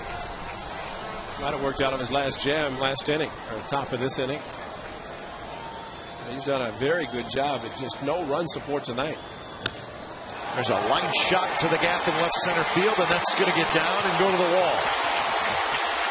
Derek Barton with a leadoff double.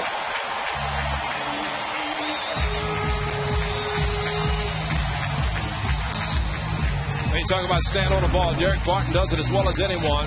Backdoor breaking pitch. After a couple of curveballs to start the at-bat, took a couple of balls and then the backdoor slider. Ultra mole. Derek Barton, great follow through. And just a great swing and split the gap in left center. And easily get into the Comcast Sportsnet California sign. That's a good target, isn't it? That's a double. You hit it there or over. That would even be better right about now. Suzuki got a fastball out over the plate and fouled it back. Kurt has struck out twice, both swinging. All 5 of Lackey's strikeouts tonight have been swinging.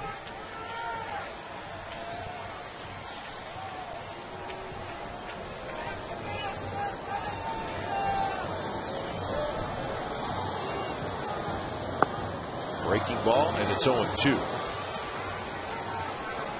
Surprised to see some of the swings from the A's hitters with Lackey, and although he's a good pitcher, makes good pitches, but think of the breaking pitches that are clearly out of the strike zone, yet guys are committing and not able to hold up their swing. Especially Rajay Davis, slider way outside, swung and missed his last at bat. And Kurt kind of fights that one off to keep it 0-2.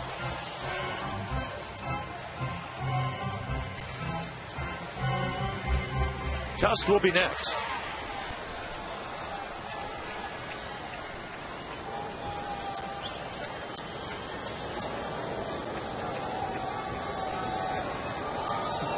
Derek can see his fingers. Can I run? Not holding me. Center field. Kalish gets over there. Barton hustles back to tag, but he's going to stay. The ball kicks away from Lowry, the shortstop, but not firing up. Suzuki hit it well, but Kalish made the play, so that's out number 1. Now batting, designated hitter, number 32. Rodriguez will get up again. It looks like we'll see Henry Rodriguez in the 8th inning.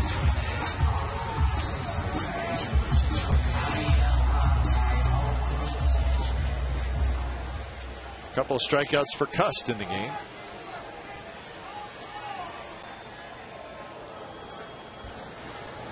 Red Sox put the shift on.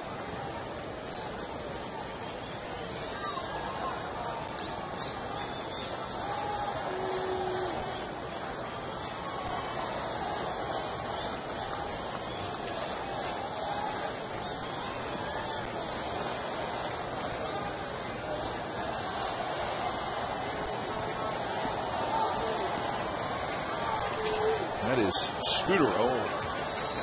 Anyways, out into the outfield grass. Cust takes low. Well, last year in Anaheim, Jack Cust against John Lackey at Angel Stadium to left field. It's a game in which the A's won 15-10. Lackey 10 hits, 6 runs in that game. No decision. Kurt Suzuki also hit a home run in that game. So maybe that's something that can remind Jack that he has gone offensive field against the big right-hander.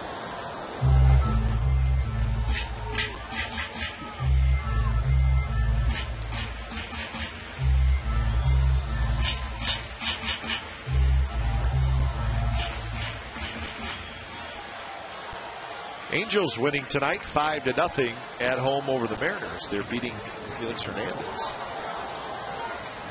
A lot of run support again for King Felix. That one a foul ball.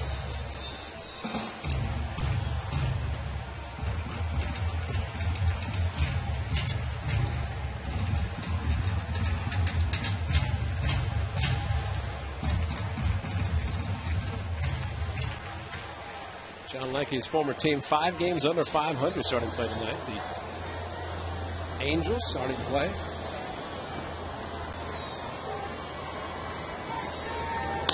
Gus reaches for it, pokes it into left field. That's a hit. Bill Hall juggles it. He's going to throw home anyways. It's late, and Gus now goes to second base. So Bill Hall made a mistake throwing home, and the A's made him pay for it with an extra 90 feet. I thought Jack would be going to second anyway with the throw as offline as it was. And you're right after Bill Hall. But how about a great piece of hitting? With a shift on, Jack Cutts got the two-seam fastball to left field. And once Hall bobbled the ball right there, no throw. Throw the ball to second base. Instead, he threw it home, and Salty Lamaka could not handle it. And that time was when Jack went to second base. So they're going to give Bill Hall an error on the throw. And now the tying run is at second for Ellis. Well, in a game like this, a one-run game, that's a huge defensive mistake by Bill Hall. Late in the game. You know, even more impressive was the aggressiveness of Mike Gallego. You're down by 2 runs. Ball hit hard. You have a tendency you want to play a little bit conservative. And not Mike Gallego. Ball's on the ground, pushing the envelope, and it worked. An important thing for the runner to get a good jump off second. Derek Martin did. 2-0 now to Ellis. Derek, who wanted to steal third anyway, and then with the ball on the ground. Well, head down and really running hard. And I like to see that once you're given the green light or the go sign with the third base coach, just push it. 2-0 pitch to the outside corner for a strike.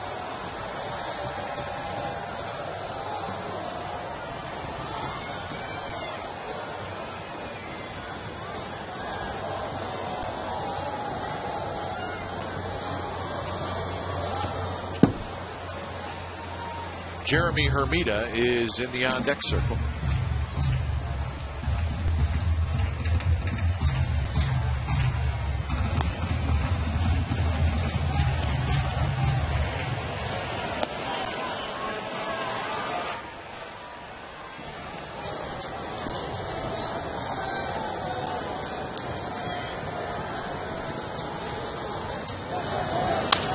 There's a base hit left center field. And this game is tied. Cuss comes around third. He crosses home plate, and Ellis comes through.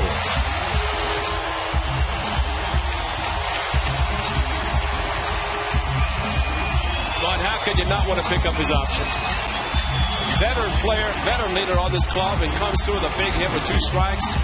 11-game hitting streak. He'd already gotten the hit, and this pitch outside corner, Ultramo, foot down, swing, perfect contact. And Mark Ellis with a shot to left center. And that's with 2 strikes. No chance for Kalish, and Jack Cust on the move, ability to score easily. What a very good hit by Mark Ellis. Hey, how about Mike Gallego and ever good Ultramo? Even in Ultramo, he is very fast with that right arm. That's good to see. So Ellis picks up RBI number 36. He's got a couple of hits tonight. Here's Hermida. All started with the Barton double.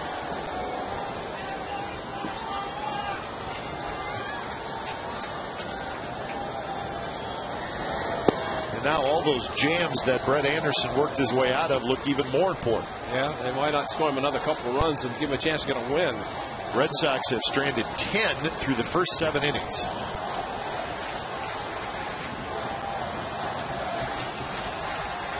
Well, Marcos looked like he was going to be running. And then slipped a little bit as he got back to first. That Quickie, a guy who was quickly Lackey, who was just moving along, making great pitches. Pitch count was down, and now he stands at 100. 2 runs in this inning, and still just 1 out.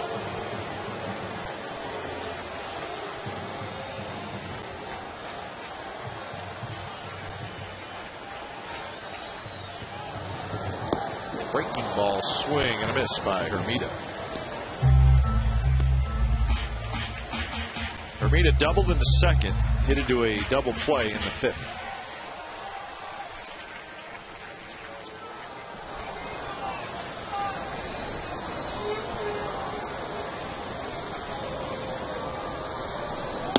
That one stays inside.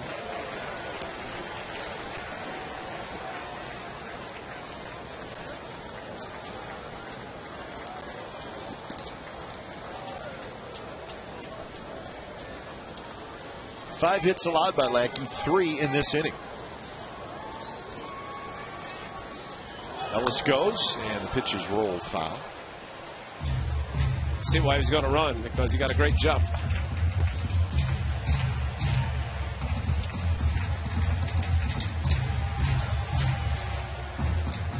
It's a good look for Terry Francona, the Boston Red Sox, with the red, white, and blue cap, of course, with the big B. The red bill, the white cap. The Mala uniform. Oh, yeah.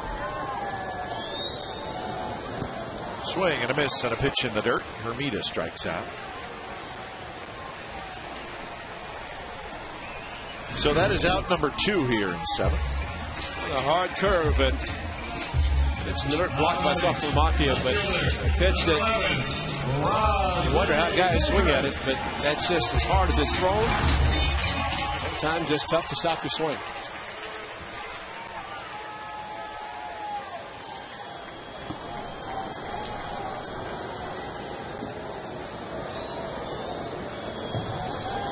Rajay Davis drives one.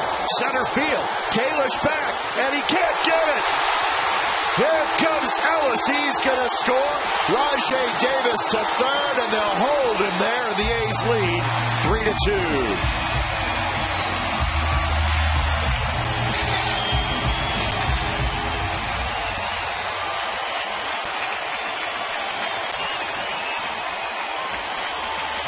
Well, now you know Brett Anderson's happy.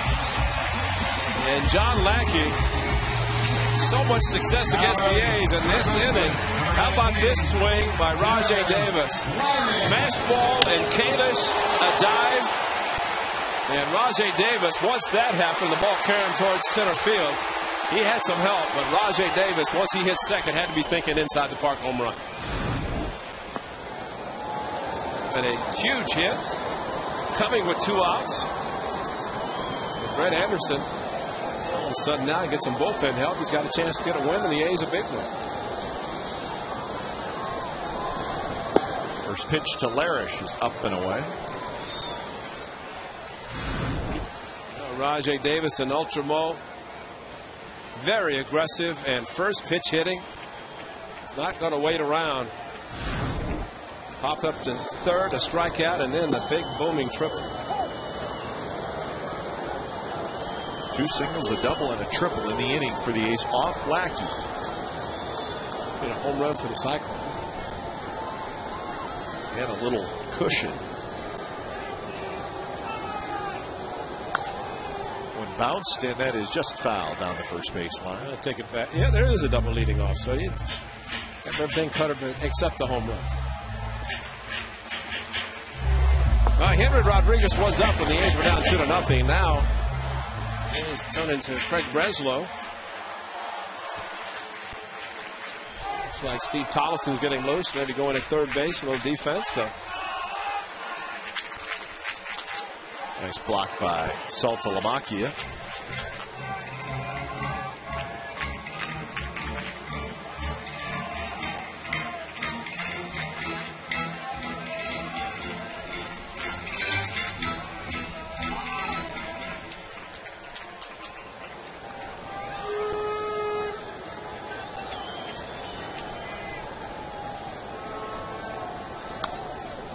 on the ground. Martinez ranging far to his right. He'll flip to Lackey. Side retired, but damage done by the Athletics. They score 3 times, including a 2-out RBI triple for Rajai Davis. 8th inning coming up. It's the A's 3 and the Red Sox 2.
Athletics and may not be reproduced or retransmitted in any form, and the accounts and descriptions of this game may not be disseminated without the express written consent of Athletics Investment Group, LLC. Well, thanks to Rajai Davis, 2-out RBI triple. The A's now lead 3-2, 8th inning. John Lackey was breezing along, but the A's with a 3 spot on 4 hits in the bottom of the 7th. Tollison takes over at 3rd, and Breslow is the new pitcher. First pitch, Saltalamacchia skies one, and that'll reach the seats. So when it's time for change, think Speedy Oil Change and Tune-Up, your oil change, tune-up, and smog experts.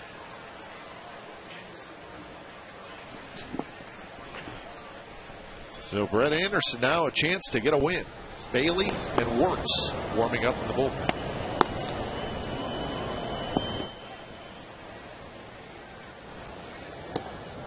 They're playing again down in Arlington. So the rain delay is over. It's still 2-2. Top of the 6th inning.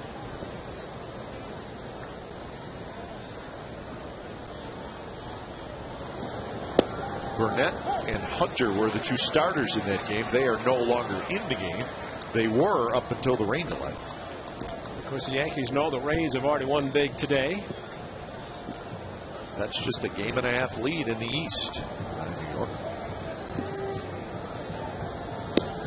Strike 3 called on the outside corner. Well, a good fastball inside for strike 2. And look at the paint job on Tommy Cam. Outside corner, but a little bit right on the corner. Wow.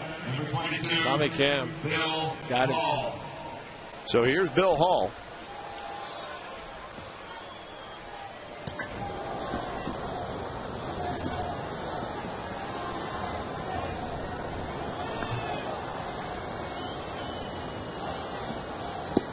Changeup drops in for a strike in the outside corner. Well, that was a great one at 76 miles per hour, about a 14-mile difference in his fastball and changeup with a great delivery, great release point.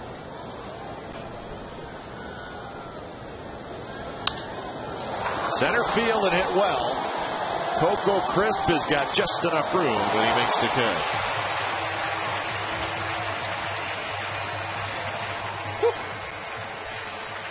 That sounded and looked too good off his bat.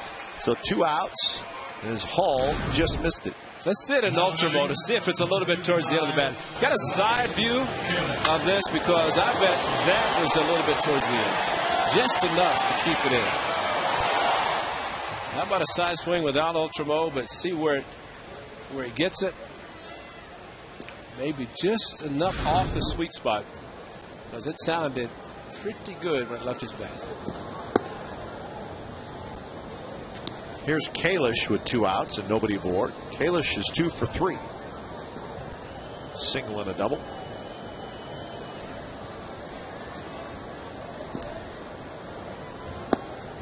And now 2-0.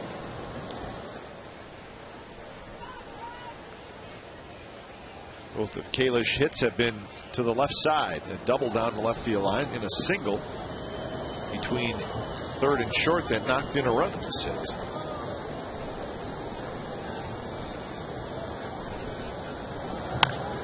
Popped up. Mark Ellis drifts out.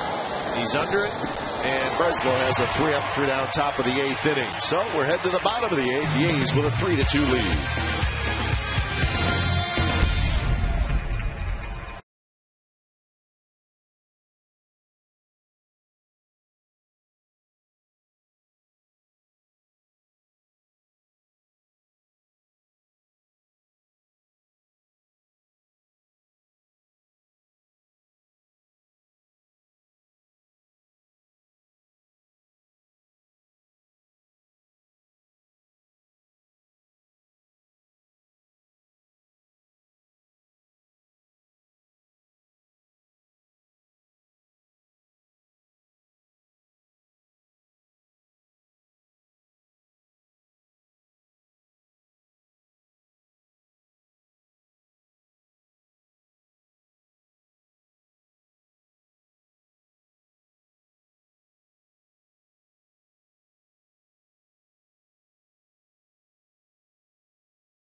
At your Toyota dealer today.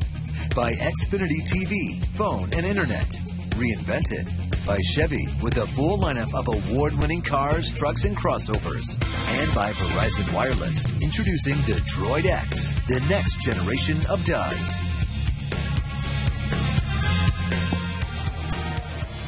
Three to two, the A's lead, bottom of the 8th inning.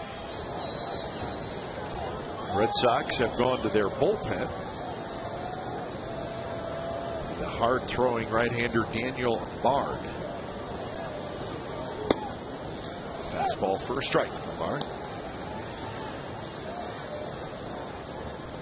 Their game summary brought to you by McDonald's. 2-8-1 for Boston, 3-6-0 for the A's.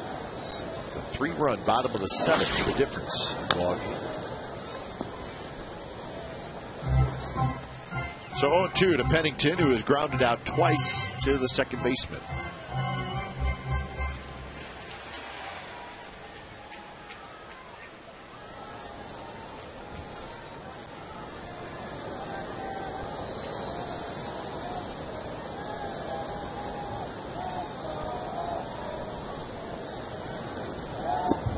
Breaking ball stays high to Pennington. So Lackey goes 7 innings, 6 hits, 3 runs. No walks, 6 strikeouts. And he's on the hook for the loss right now.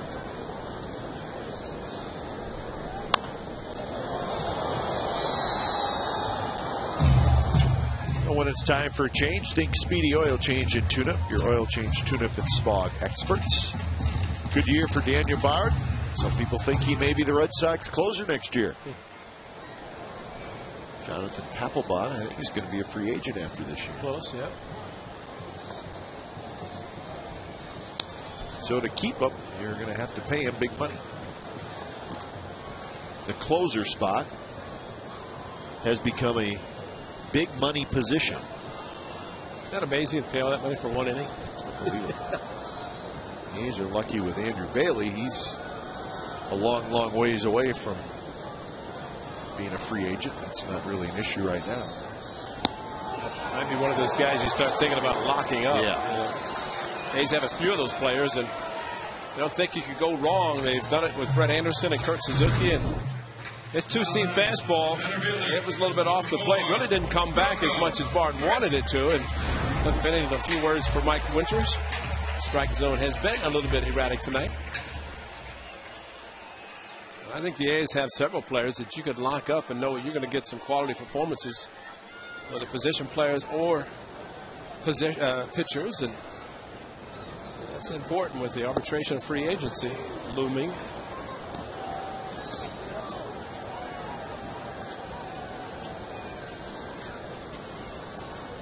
A's decision with Coco Crisp will be their own decision. They have a club option for Coco Crisp next year. So very simple. If the A's say yes, we want him back, then Coco Crisp will be back.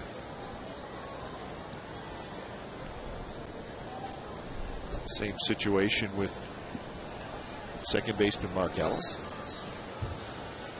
Not anymore for Bob Guerin because the A's picked up his option for next year. That was just announced today. So congratulations to the manager, Bob Guerin. He will be back managing the A's in 2011. So it is good news for the Athletics and for Bob Guerin. So this is his 4th year, so he'll be back for year number 5. And I hope the same for the coaching staff because they've done an outstanding job as well. Indeed.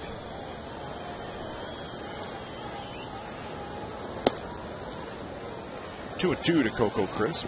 Always decisions to make for the front office.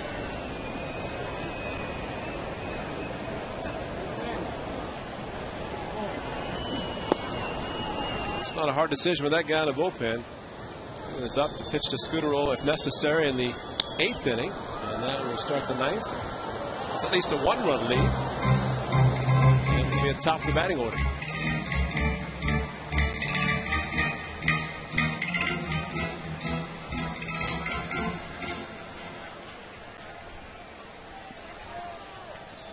Couple of groundouts and a flyout for Crisp in the ball game. After his 3-for-3 game last night, 0-for-3 tonight.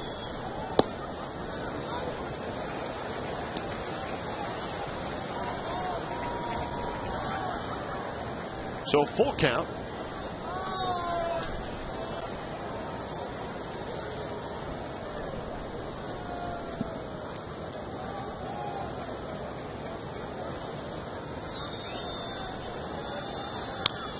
Coco fouls it back again.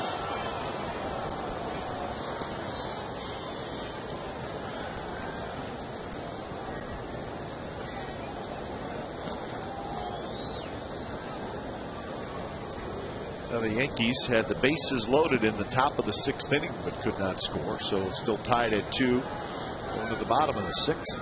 Rangers, Yankees. Did you take a close look at the box score from their game last night? 6-5. Texas won in extra innings. They used everybody that could pitch. Right?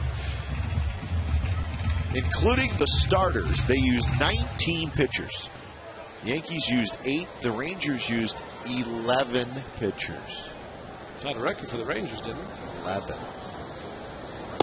Outside the walk to Coco Crisp.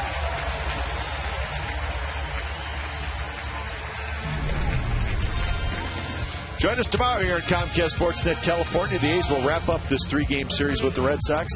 Good pitching matchup tomorrow. Braden and Beckett. Coverage begins at 12:30 with A's pregame live. The home of A's baseball's Comcast Sportsnet California.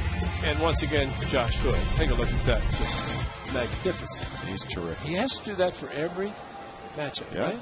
yeah. And he does it with just the tremendous background, depending where we are. That's right.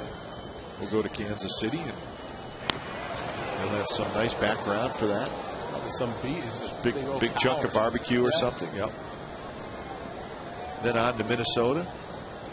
Get one of the 10,000 lakes. Maybe a lake, yeah. It's got 10,000 to choose from.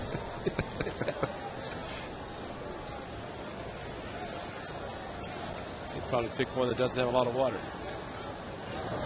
That would be hard to find. So we were talking about the box score, Ray. That game last night took 5 hours and 12 minutes. 19 pitchers are used. 447 pitches were thrown. 447. And not only with all those pitches counted, but somebody charted where everyone went. Yeah. Nelson Cruz was the hero. Yeah. Twice tied it and won it. Most home runs.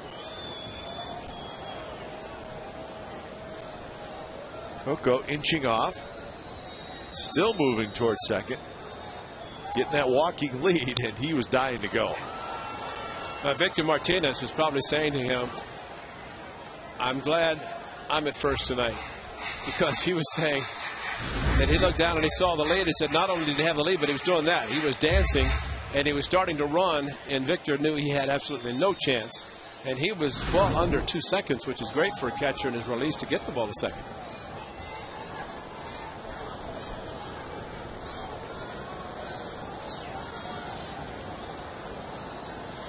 He's inching out there again. Doesn't go. And now it's 2-1 to Martin.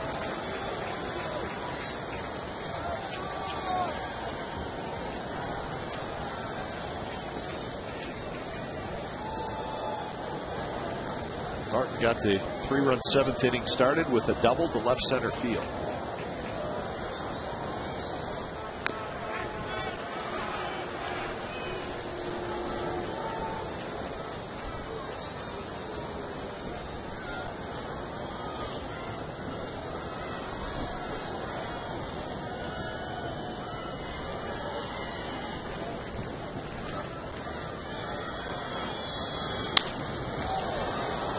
That's the best way to do it right there. You get the point where you're come to set position, then you quick pitch. Don't let a base runner get to the point where you're stopping and he can keep inching off. So after Lamakna throws well. Coco Crisp is pretty good with his percentage. 27 for 29. And that includes 19 consecutive.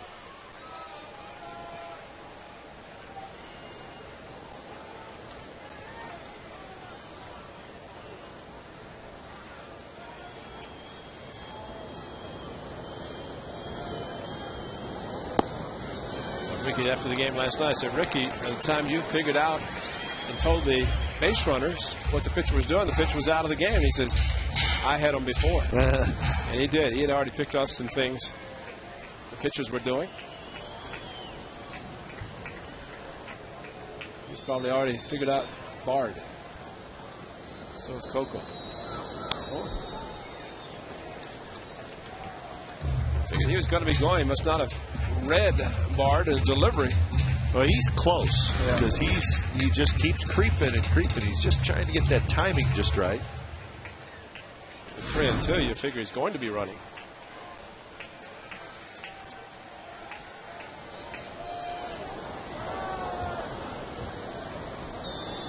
He's not going there. The pitch is up and away, and another walk to Derek Barton.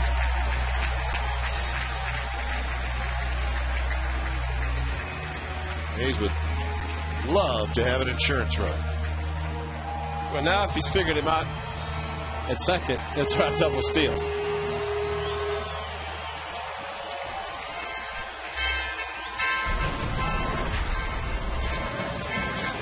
The lead that he had last night, Coco Crisp, absolutely no chance for Victor Martinez. And again, Victor, a perfect throw, but no chance with the jump. And you just get the point. Coco told Ricky, I'm going to pass you for consecutive steals. As a matter of fact, I'm going to go past you by 2.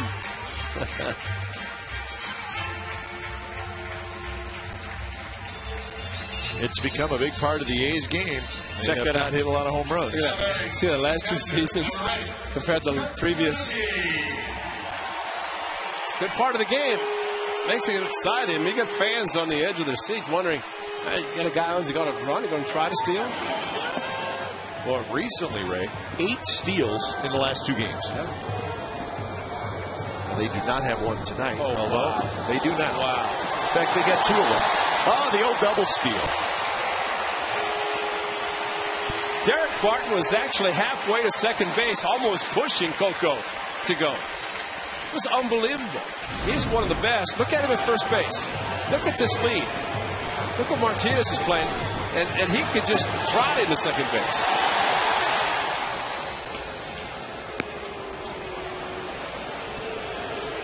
Now they're going to walk Kurt Suzuki. Face Cust with the bases loaded.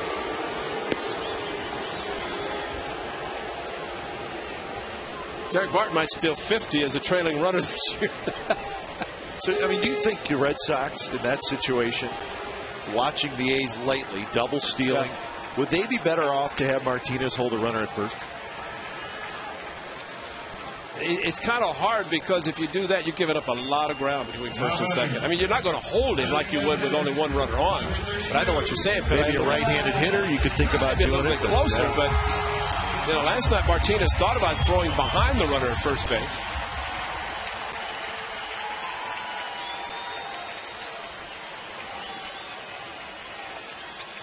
Funny, usually you think, well, throw to the back base. Yeah, got a better chance. In that case, you had a better chance to get Coco Crisp, and you weren't going to get him. That's for sure. The best chance was to do what he did, eat it, not even throw it.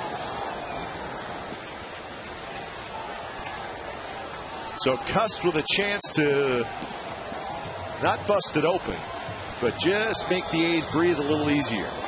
3-2 game, 1 out. And Cust drives one right field. That'll get down for a hit. McDonald plays it on a hop, running right through the stop sign, and he is saved. No, they called Barton out. It looked like he got in, and they called him out. He ran through the stop sign of Mike Gallego. Well, they ran through the stop sign because he knew, he read Jack Cust base hit. And he just kept going because he thought he had read it well enough that he was going to be able to beat the throw. The top spin. It's rare that you see a ball cut and then thrown to the plate and you get the out. But that's exactly what Martinez did. Cut it and then a quick throw to first. I bet he missed it. I thought he was in there. Yeah, I did too. Saltamaka trying to block him and he missed him. If we have another angle, the umpire, Mike Winters, had the angle in which he couldn't see whether he hit his back or not. And we've seen that so often. Meanwhile, Jack Cust coming through with a big hit. Here's the better angle. Mike Winters does not have this angle. And you really can't tell there. And if we couldn't, Mike Winters could. He's got no way of seeing if the tag was made on the back. And Derek Barton was the best because he would have felt it and didn't feel it, obviously, as he gave the safe sign. See, that's basically what the umpire's looking at. And so there's no way he knows for sure. No. Boy, Derek almost, if he had thrown his helmet, he's gone. Fortunately, it didn't come off his head. The A's do get a run to make it 4-2. So the RBI for Cust. He's got a pair of RBI hits in this game. So it's been a good night for Jack Cust.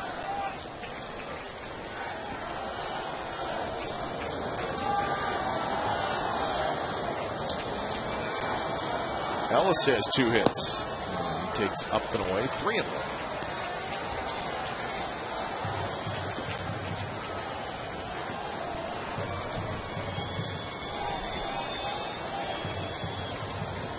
One hit, a couple of walks, actually 3 walks, 1 intentional.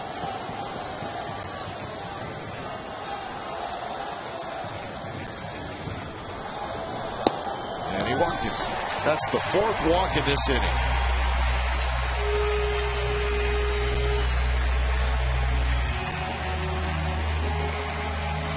So we're going to get a pitching change. Okajima is going to come in to face Hermida. So Daniel Bard, not a lot of luck here in the bottom of the 8th inning. 4 walks and a base hit. The lefty coming in. 4-2 A's.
Baseball highlights. A's Giants. Giants lost today 1-0, so they're back to 1 game behind the Padres in the NL West. Cal and Stanford highlights, and first Sunday of the NFL, the Raiders and the Titans, and the 49ers and the Seahawks. There's your Bay Area matchups for tomorrow.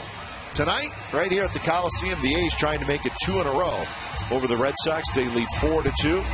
And the bullpen tonight, at least in the 8th inning, Daniel Bard, not good. Bard gets 2 outs, but he walks 4 and gives up a hit, and all the runners on the bases are his. So Hideki Okajima comes in. He's the guy that doesn't look at the plate. Dude, what do you need to do that for? He's going to face a pinch hitter, Matt Carson, and the first pitch to Carson is inside. Carson hitting for Hermida.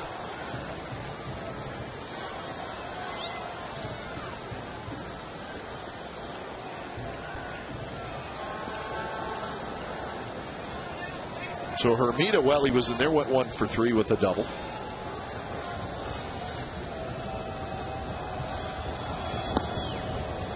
Off-speed pitch. Big-time delayed call by Mike Winters, and then he called it a strike. I mean, Mike Winters was looking at Okajima as he takes his, watch his head. His head dips. He's not even looking at his target. And then follows through, brings his head up in case there's a ball hit back at him. Hey, this is a great guy to see an ultimate. Shot to third, and what a play by Beltre. And he will tag the runner, and he better tag him quickly. Suzuki was about 2 steps from crossing home plate. A run for the A's, so the closer Bailey coming in. It's the A's 4 and the Red Sox 2.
Kalish, but to no avail. And the A's with Rajay Davis ready to go-ahead run. And the A's an insurance run for Andrew Beetle Bailey to try to save it for Brett Anderson. That's hard to believe considering Brett Anderson left this game, or actually had given up a couple of runs. Looked like it was going to be tough because he was out of the game. The A's scored 3.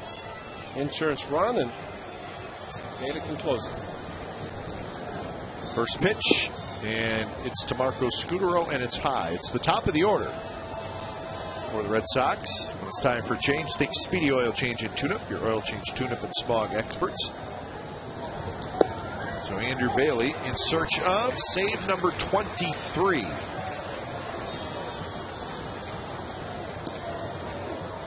Too shaky. Not shaky at all. Tigers 135 away. You get that stat, you don't put the Yankees in there with Mariano Rivera. That's saying something. Another cut fastball from Andrew Bailey, just a natural cutter, and Marco Scutaro frozen. Wasn't frozen in the second inning, or third inning, in the second at bat with a home run. 2-2 now to Scutaro.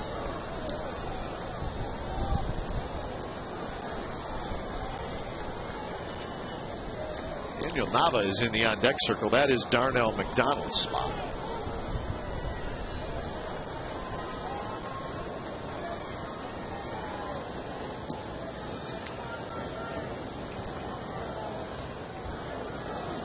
Fastball, swing and a miss. He struck him out. The high, hard one, and Scutaro missed it. Well, they got a cutter that he snuck by, and he threw a curveball and then said, okay, enough's enough.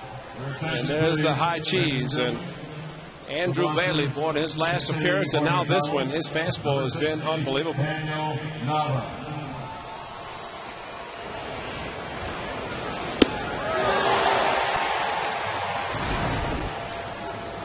Follow through must have gotten Kurt Suzuki. So here's Nava, right or a left-handed hitter. Victor Martinez in the on-deck circle. Fastball right there for a strike. That's good with a big swing and then the follow through. Left forearm of Kurt Suzuki, and that's what a hard bat will do on your forearm. You feel it. Breaking ball drops low. That's one of the things about Andrew Bailey, the former starter, now closer. And you get a chance to see more than just the fastball and slider.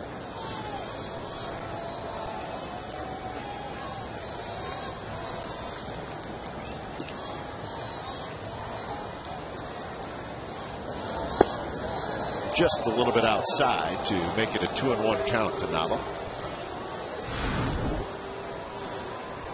Andrew Bailey with the balance, and then the stride, and then here comes the fastball. I bet there was one guy back on the East Coast named Bill Bailey. He's watching. Happy to see that in Ultra Mo. He's watching. You say, my son's pretty good. Slow mo, Ultra Mo, or real mo.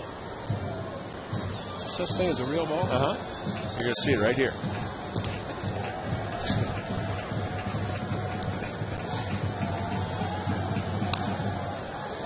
Real. Mid-90s fastball from Andrew Bailey.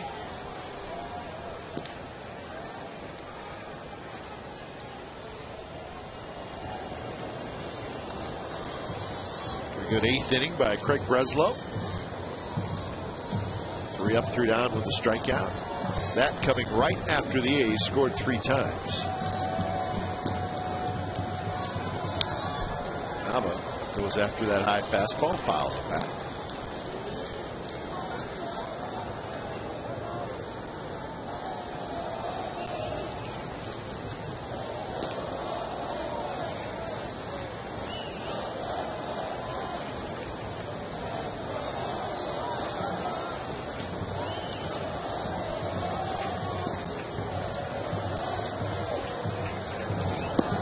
Strike 3 call. 2 down in the ninth. Wow. Challenging the fastball, and then it goes back door with an unhittable pitch. Watch the break on this pitch. Outside and then, oh man, what a pitch. Hate. And that had a lot of the plate. With Tommy Can showing exactly. And Henry bending it back door with a slider.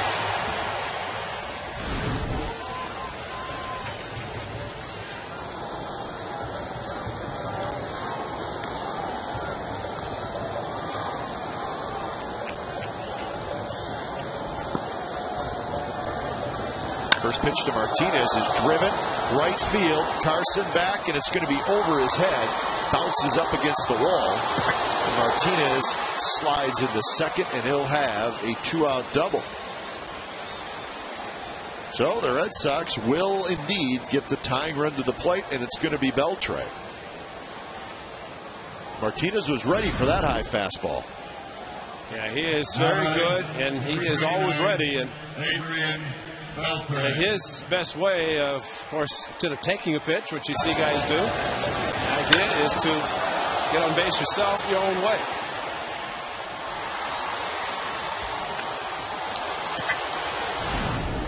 So Beltre steps in. David Ortiz is strolling to the on-deck circle.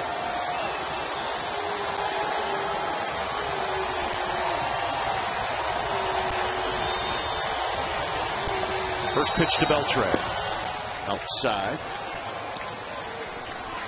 Beltre 1 for 2.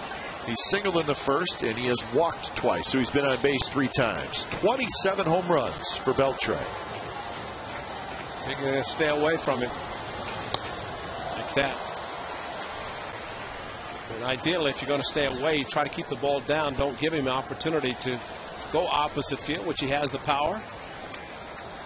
So the heater down and away, the cutter down and away, slider if necessary.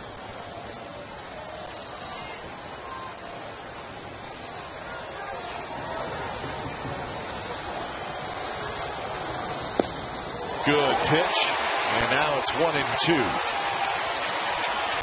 You know, there are certain pitches that are unhittable. Just saw one, folks. This fastball outside corner, that is unhittable. Reach for it, loop towards center field, and that's going to get down. That's a base hit. Beltre's going to try for 2, and he's going to make it.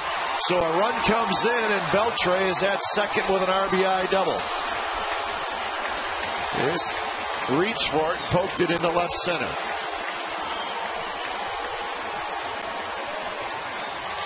Well, Eric Patterson's going to run for him. And it will be Big Papi, but nothing you can do about that. He just reached out and got the slider, and maybe playing of no doubles, and because of it, it landed in front of Coco Crisp and Rajay Davis. So there's the speedy Patterson. He'll run for Beltre, and David Ortiz is going to hit.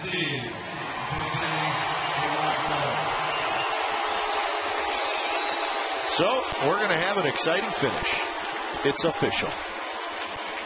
Ortiz against Bailey. Now, in the on-deck circle is Jed Lowry, who's a switch hitter. And he's no David Ortiz.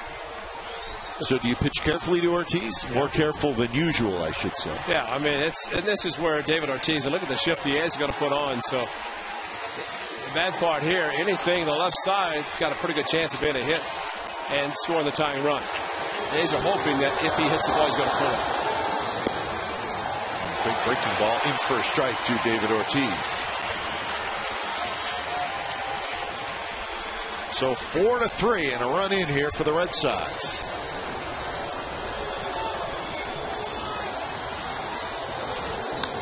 Ortiz down the left field line, but that's going to slice foul.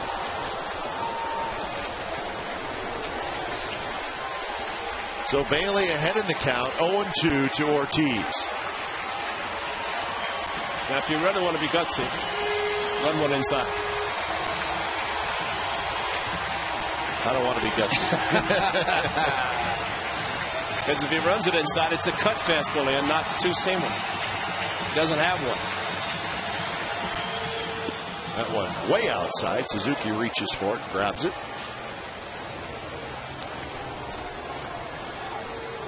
They threw him an excellent curveball. I think of Ben Sheets in Boston. Threw him a great curveball, but his arm hurt so badly he couldn't throw him another one. Throw him a fastball, he hit a home run. It's not the case with Andrew Bailey.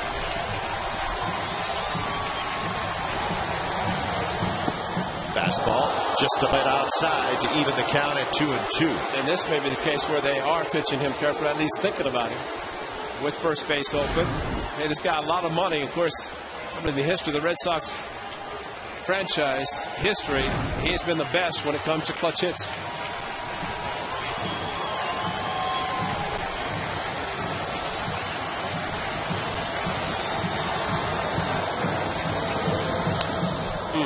Just got a piece of that one. So good pitch by Bailey and pretty good hitting by Ortiz to stay alive.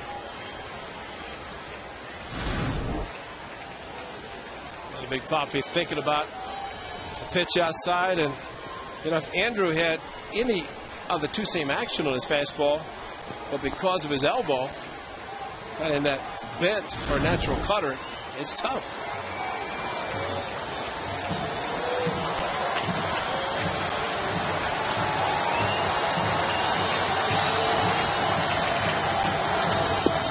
Up and away, and now it's a full count. Again, Jed Lowry is the on-deck hitter.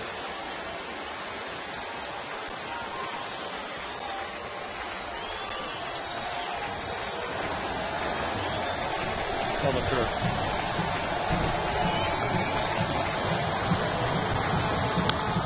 That one's popped foul. On every swing, Big Papi sees the fastball. Every time he sees the fastball, he's just a little bit easier, at least, to be able to pick up the velocity.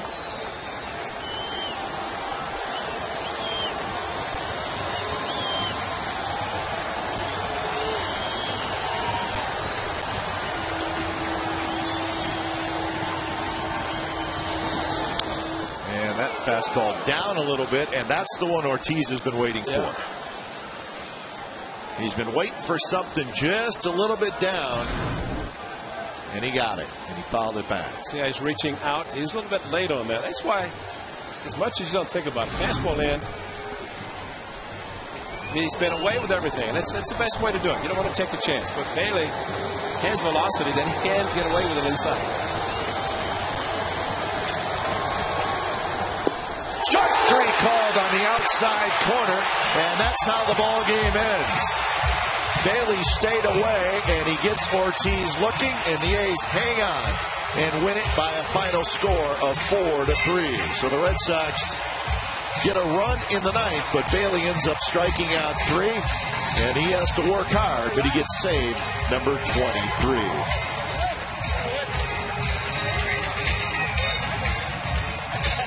Well, very smart pitching by Andrew Bailey and calling by Kurt Suzuki. Don't want to take a chance, although it's tempting. But just stay outside, and he painted with the outside corner. And Tommy Cam, let's see what he says. Just on the corner. Oh, just right there. But Mike Winters, with his strike zone tonight, exactly right there. Oh, the exciting game of baseball. So Anderson wins it, and Andrew Bailey saves it. And lots of excitement right down to the final pitch. Ortiz says, I don't think so. Mike Winters says, yes, it is. So that's how the game ends. So, boy, what a good win for the A's. They were trailing, very quiet. They couldn't get anything going against Lackey. But then all of a sudden, in the seventh inning, it starts with a double by Barton. and they had some big 2-out clutch hits, and they get the 3 runs they add on. But I thought Brett Anderson working out of the jams really pretty much the whole game. I think he only had 1 3-up, 3-down inning. That to me was the difference in the game. There is no doubt that he did exceptionally well, just because Red Sox had a big chance to put this game away early if they had gotten some situational hitting, but they could not because of great pitching by Brett Anderson. And the gentleman who got the save, Andrew Bailey, downstairs. 26-pitch effort, Andrew. It wasn't easy. So what do you think? We're going to start at the top. You strike out the first 2 guys. Your stuff looks great. And then the battle with Martinez and then Beltre. So you really took on the best part of their lineup, no question about it. That wasn't really a battle with Martinez, though, your first pitch. So, but, hey, what happened to that Texas game? The scoreboard's off. Texas 4, the Yankees 2 in the top of the 7th inning. But all in all, good stuff tonight. Well, you did have to work for it, though, when it was all said and done. But it looked like your stuff was good. You kept coming at these guys. Yeah, I felt good, and just wanted to go right after them, a 2-run lead, and then you start bearing down and making pitches when guys get on base, and unfortunately, Beltre just kind of doinked one in the left center there, and that battle with Poppy was, that's what it's all about right there. That's a lot of fun. I love that. How tempting, though, is it? And, I've been back there, and you want